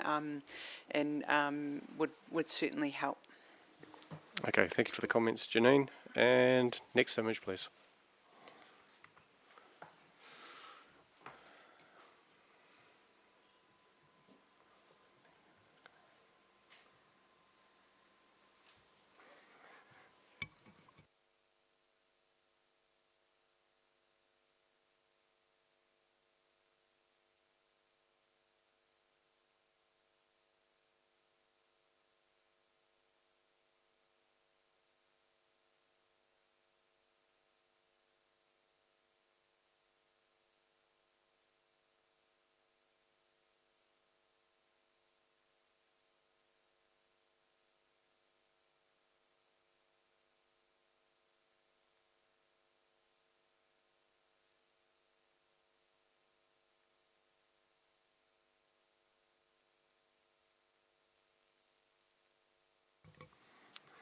We have a score of 71, professional standard. And Jackie, a comment for the photographer? Yes, I can forgive the softness of the image because it's quite emotive and high key, but the white area at the top really takes the eye right away and destroys the narrative. So just be mindful of why you're doing that and the effects of it, and but consider the sharpness, and is that your intent? Okay, thank you, Jackie, for the feedback. And can we have the next image, please?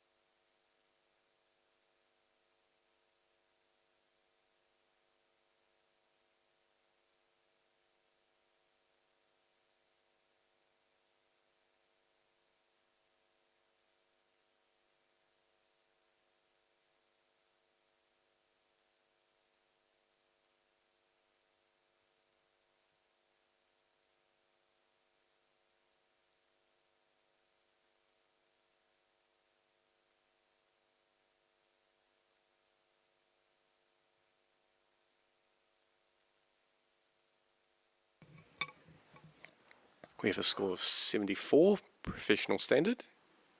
Yep, Rebecca. Yeah, I'm going to have a bit of a discussion about this. I popped this into bronze at 77, and for me it was pretty much about initial impact. It kind of gave me that bit of wow factor, that illuminescence of this. It might have been slightly overbrightened, but the log in the very foreground, the white around that. Yes, it's been heavily treated and it's a bit crunchy in areas, but I think the composition's beautiful, and to be there and to have this kind of white cool with the warm of the background, and then that central moon. We're only talking a couple of points. I think it is deserving of the award range. Jackie? I was on 71, and yes, all the things that you've pointed out is the reason why I'm not there. Up in bronze, the vertical crop in here would have solved all that, and it would have been singing, and that's what professionalism. Getting into the award range does. It's going to all the right choices, but in that case, it was the wrong choice. And the one that's poking through to the sky, has got some kind of bleeding or something around it, and the one on the right, and I had a problem with that one. That's it. Chris, a thought from the middle? Pretty much echoing Jackie, actually. Like, I think there's a really, really extreme vertical crop that you could do, because there's the way that moonlight is reflecting off of the water as you move further into the foreground is actually really interesting, and it's different from other parts of the image, and I find it kind of compelling. So I would challenge the photographer to just go ballistic on a crazy vertical crop. I'm on 73, and I'm there to reward that. I think it's the crunchiness that I really struggled with. There was the kind of the softness of the water and the crunchiness of the land and the posts. Some of the posts look like the sky's been darkened, so the post kind of caught a bit of that too. And so I think it's mostly just looking at refinement of the technique to try and make it more cohesive that would help to get me up. Rebecca, thank you. Yeah, I take all of that into consideration.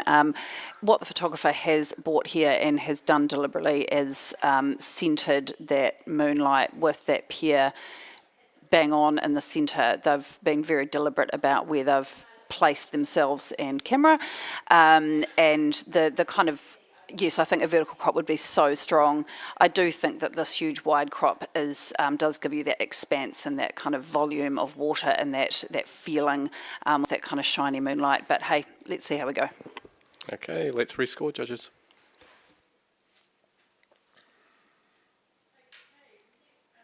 $74, professional standard.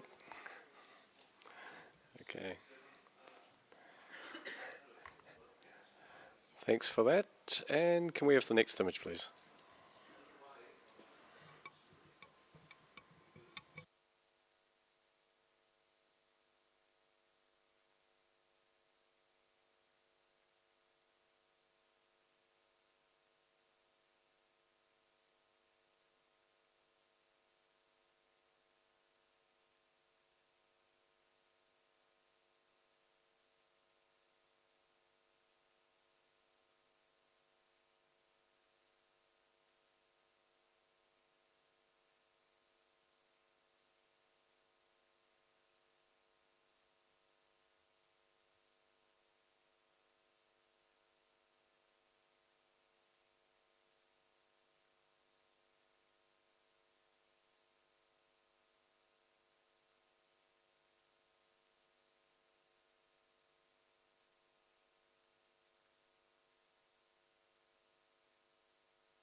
We have a score of 75, bronze award.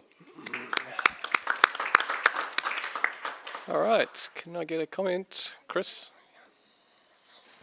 Trying to touch the mic. This has been really clearly and crisply captured. Say that 3 times fast. So I think that's great.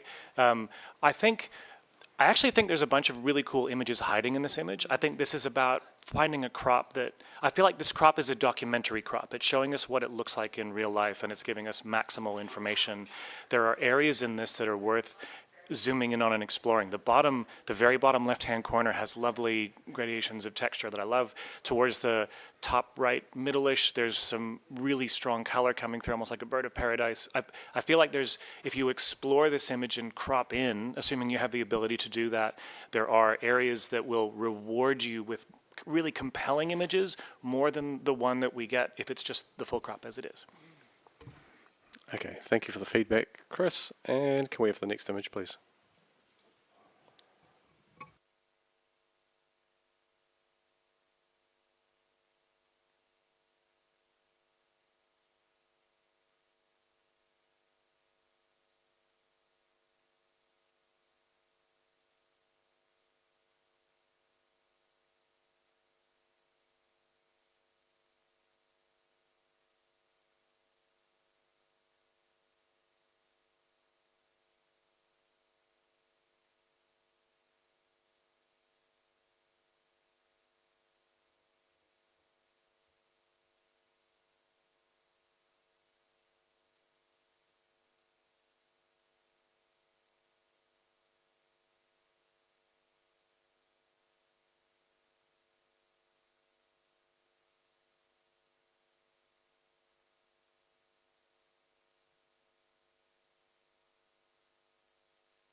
Okay, we've got a score of 77, which is a bronze award.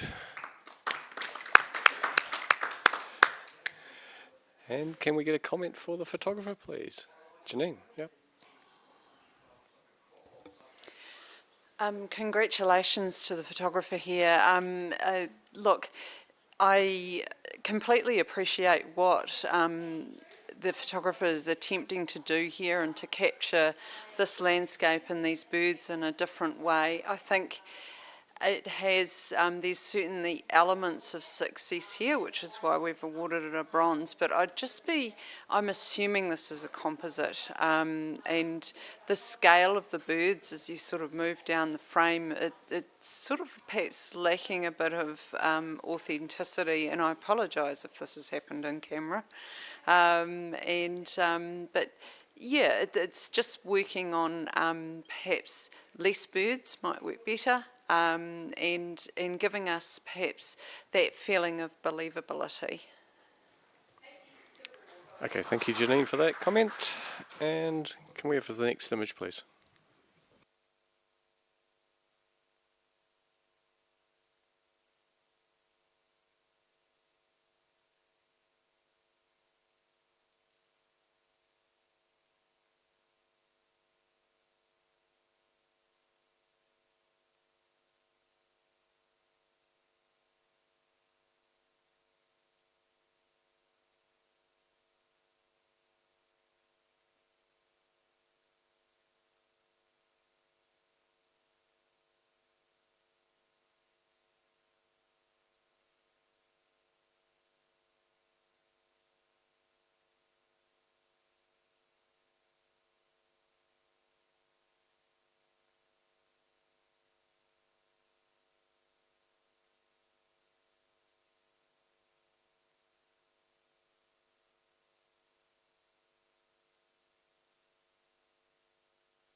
We have a score of 77, which is a bronze award. A comment for the photographer? Yeah, Jackie. Happily. There's some lovely subtleties in this mysterious landscape. The three trees on the right, I feel a little bit of disconnect from that, and if they'd been brought in and we could fill in the lines with our mind, that would be fantastic. And imagine this printed on paper and then with a texture through, it would put something into those whites, and with a white matte board it would enhance it further. Okay, great. Thank you for that feedback. And next image, please.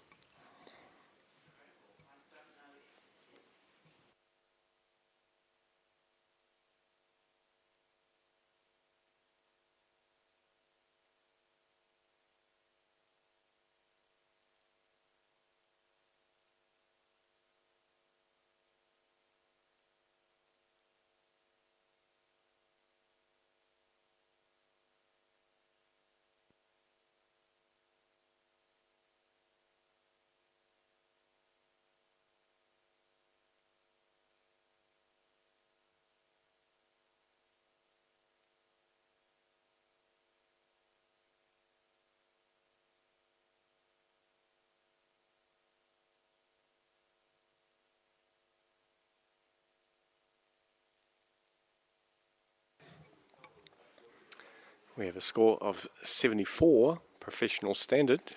And can I get a comment for the photographer, please? Okay, Simone, you're in the middle there. Oh, Janine's putting her hand up, so we'll go with. Look, well done to the photographer for finding this location and attempting to use those leading lines to draw us into the scene. Unfortunately, I think the sort of time of day and perhaps processing of the image has left some very bright parts and drawn us to perhaps a not so desirable part of the image. The tree at the end could potentially be very good, but the time of day and brightness has just sort of let it down a bit. But go back to this location, have a go at a different time of day and really think about where you want us to look. Okay, thank you for the feedback. Lots of nodding from other judges. So let's have the next image, please.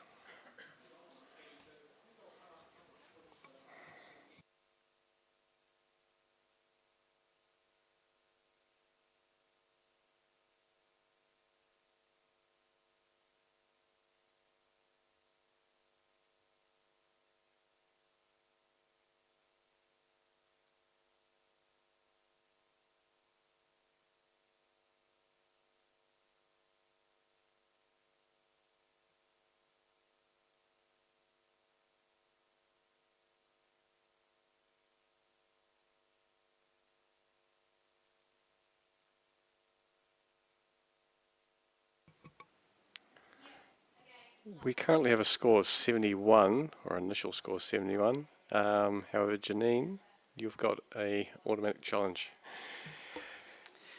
Go me. So I gave this image 82. Now, I will fess up and say immediately, yes, I saw the dust spots.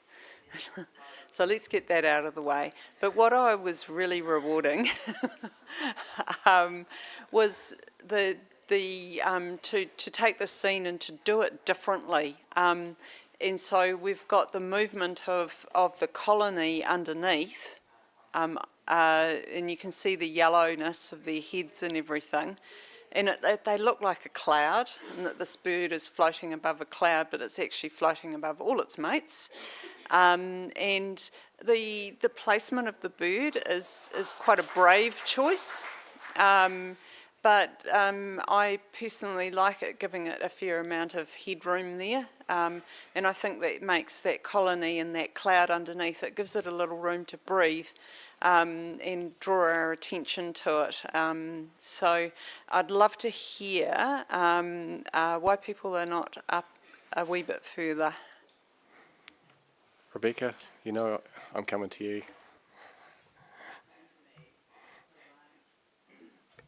Yes, sorry, you're coming to me because I'm 30 points difference to Janine. I scored this below professional standard, unfortunately, due to the sensor spots. I just find that unforgivable in a professional awards category. And the other thing is that the sky, there is some magic here, and I think that the magic is in the bottom of the image. And I think if if all of that top was actually taken away and that beautiful cloudy, amazing movement of the gannets underneath was put in, I just think there is something here. It just the bird's flying out of the image, not in. For me, there's just some real disconnect, and unfortunately some technicals there that sitting there. So. Was there anything else to add, Chris? Okay. Yes, Simone. Yeah, I was also below professional standard as well, but I do really like to congratulate the photographer and really experimenting with that ICM down the bottom and then mixing in a sharp image and keep exploring what they're doing, and also the placement of where you want to have breathing space. If you place the bird in a different part of the frame, give us, if you could maybe work on giving us some breathing space to where the bird's actually going. But you've got the brilliant idea there. It's just have to maybe just give it a go next time, and you'll get there. You're doing well with where you're playing with this. Yeah, great. Okay, it looks like it's back to you, Janine. Look, I really do hope our photographer is actually listening here or has the opportunity to listen later on, because of the importance of actually proofreading your images and really looking, zooming in and looking for those little imperfections. Now, aside from that, I still think this is an image with a lot of potential, and I'd like our judges to consider just rewarding this photographer with a few more points, perhaps bringing it up to a bronze, because I think they've done very, very well here with the technique of using the movement of the colony of gannets. There is perhaps a little too much sky, but I would certainly leave quite a lot of it in there. Just to emphasise that sort of cloud-like quality of the birds that it is actually flying over, and it's leaving the frame. I don't have too much of a problem with that. So, yeah, just a little bit of encouragement for our photographer. Okay, judges, let's rescore.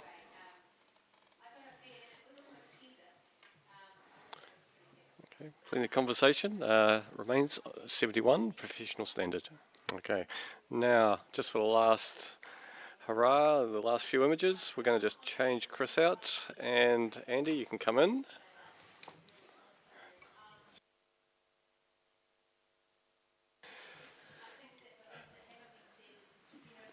Rightio, we're on the home straight, guys. So, it's all good to go. Yep. Okay, Queen F, next image.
Okay, we've got a score of 81, which is a silver award. Okay, fairly tight scoring across the judges. Can I get a comment? I might pick on Andy, 'cause new back. Why not? Photographer's done a really good job here. I suspect they've used a tracker because the stars are pin sharp corner to corner, which is really a clever thing to do with a composite like this. They've also nailed a bit of aurora. We've got some lovely highlights running through the background, which is not dominant. There's plenty of detail in the foreground, so the photographer's balanced all of that really, really well. Congratulations on a well-deserved silver award.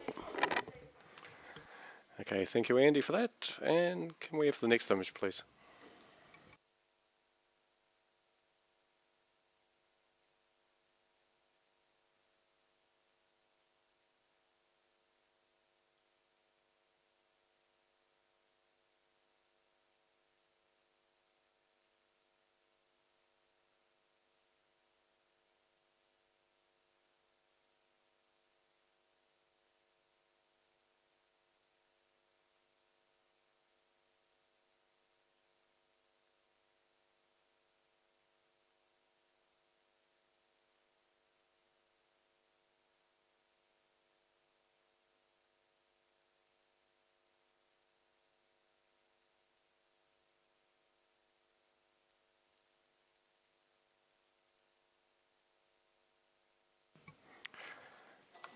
We have a score of 75, which is a bronze award. Okay, can I get a comment for the photographer from somebody? Yeah, Janine? Congratulations on a bronze. That's fantastic. Now, great capture of the Milky Way, but I guess in trying to inject your own flavour into this view, it's all about arranging all of those key elements in the photograph. So we've got the cross, the church and the Milky Way, and how they all work together to create a harmonious composition that we want to look at. So just keep walking around your images and trying different lenses and seeing how things are arranged within the frame. Okay, thank you for the comments there, Janine. And next image, please.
We have a score of 82, which is a silver award.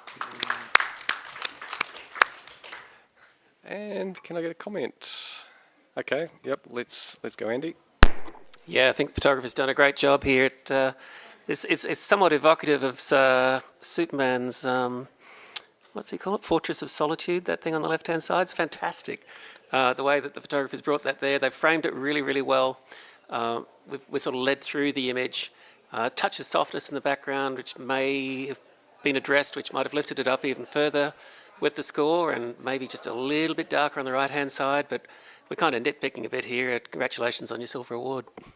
Okay, great. Thank you for the feedback. And next image, please.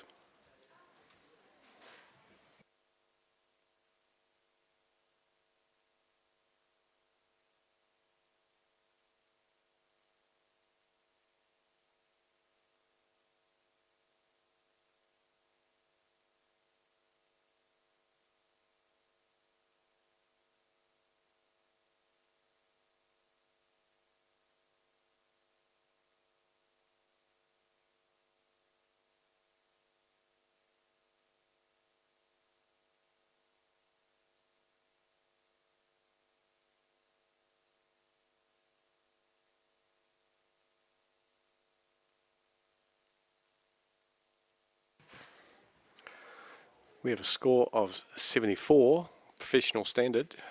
And can I have some feedback for the photographer? You can challenge it, yeah, sure can. Yeah. Okay. Look, chaps, we're on 74, which is ever so close to a bronze. And I think the photographer here has really done a great job of using the lighthouse, and it's sort of like quite an aggressive kind of stance for the lighthouse, going against a fairly full-on sky. And so I felt that those two elements actually worked very well together. So yeah, I'd welcome thoughts, please. Simone, you were down at the lowest end. Okay, I had it at good professional standard at 72. I suppose it's because I see an awful lot of aurora images. And I'm quite happy with that, actually, to be honest. I feel that with the lighthouse, almost as though it's falling backwards, in a category that we could just get the perspective up a little bit would have probably helped me just get to that next award level. But I think the photographer's done really well.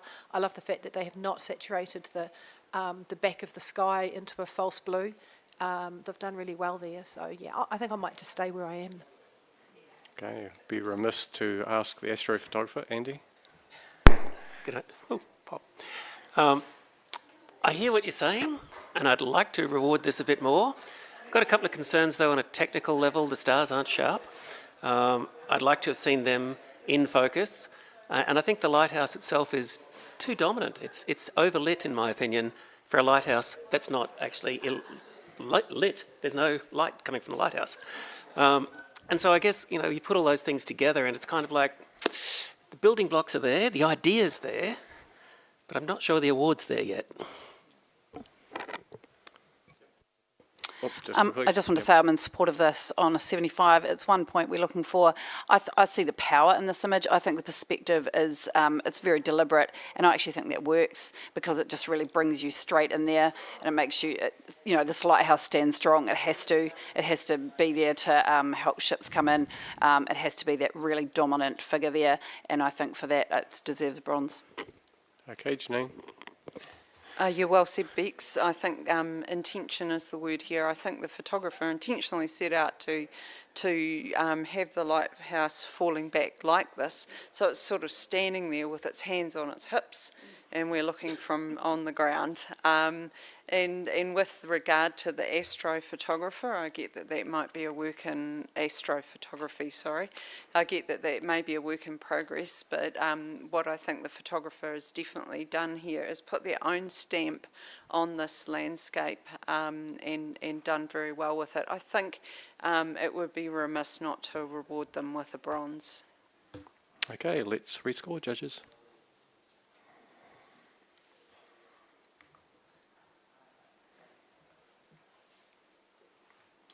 $75, bronze award. Okay, thank you, judges, for your impassioned debate. All right, so let's have the next image, please.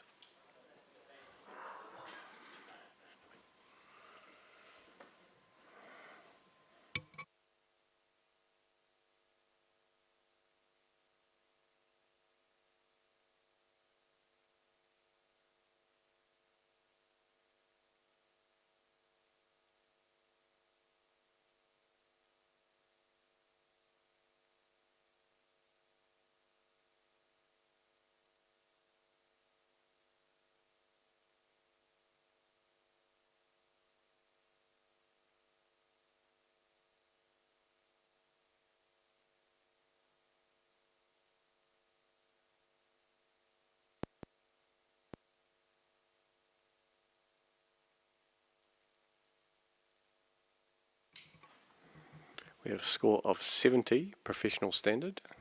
And can we get a comment for the photographer, please? Jackie? Sure. Yep.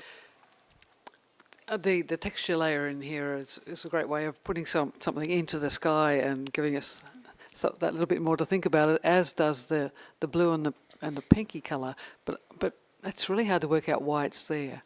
Unfortunately, so the biggest part of the image is the sky, and so those questions just keep creating questions because I'm trying to relate that to what's happening underneath. And there's two birds to the right that are merging and not creating a synergy or telling me that that's a decisive moment. So a few of those conflicts were happening. It's a really interesting point of view, though, and I'm intrigued to see where this is going to go in the future, maybe.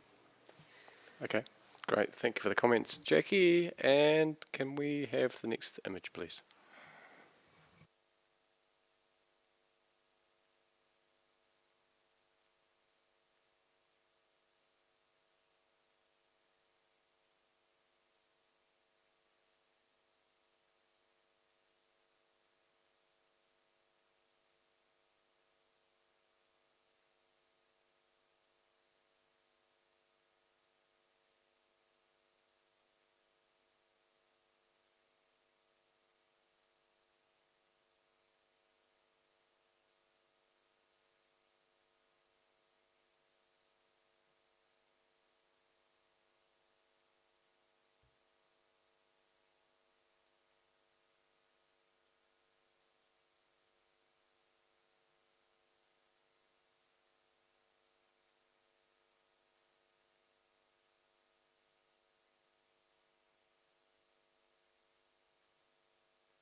We have a score of 80, which is a silver award, and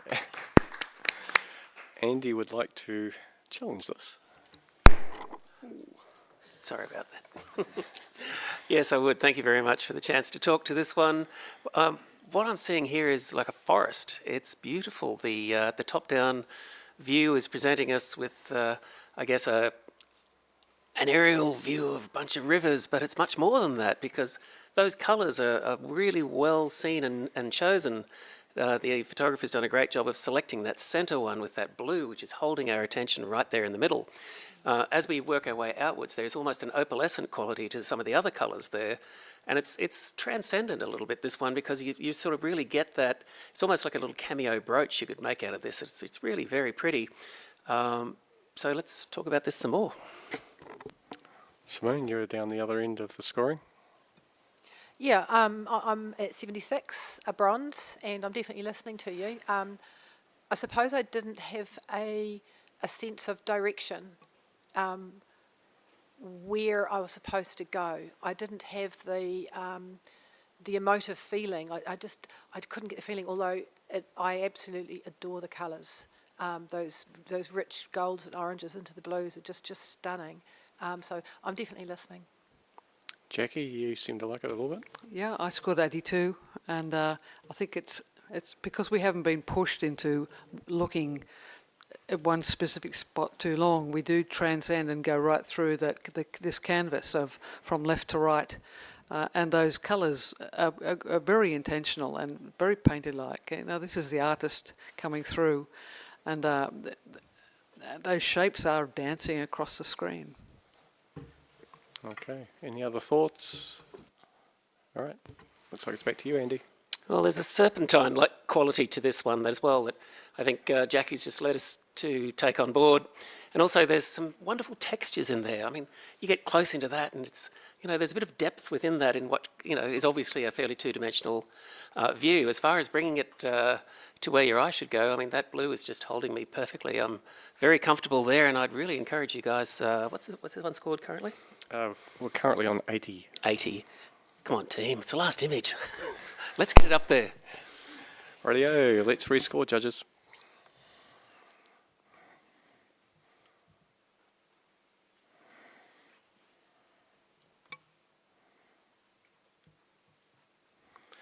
Okay, you solidified it. 83, silver award.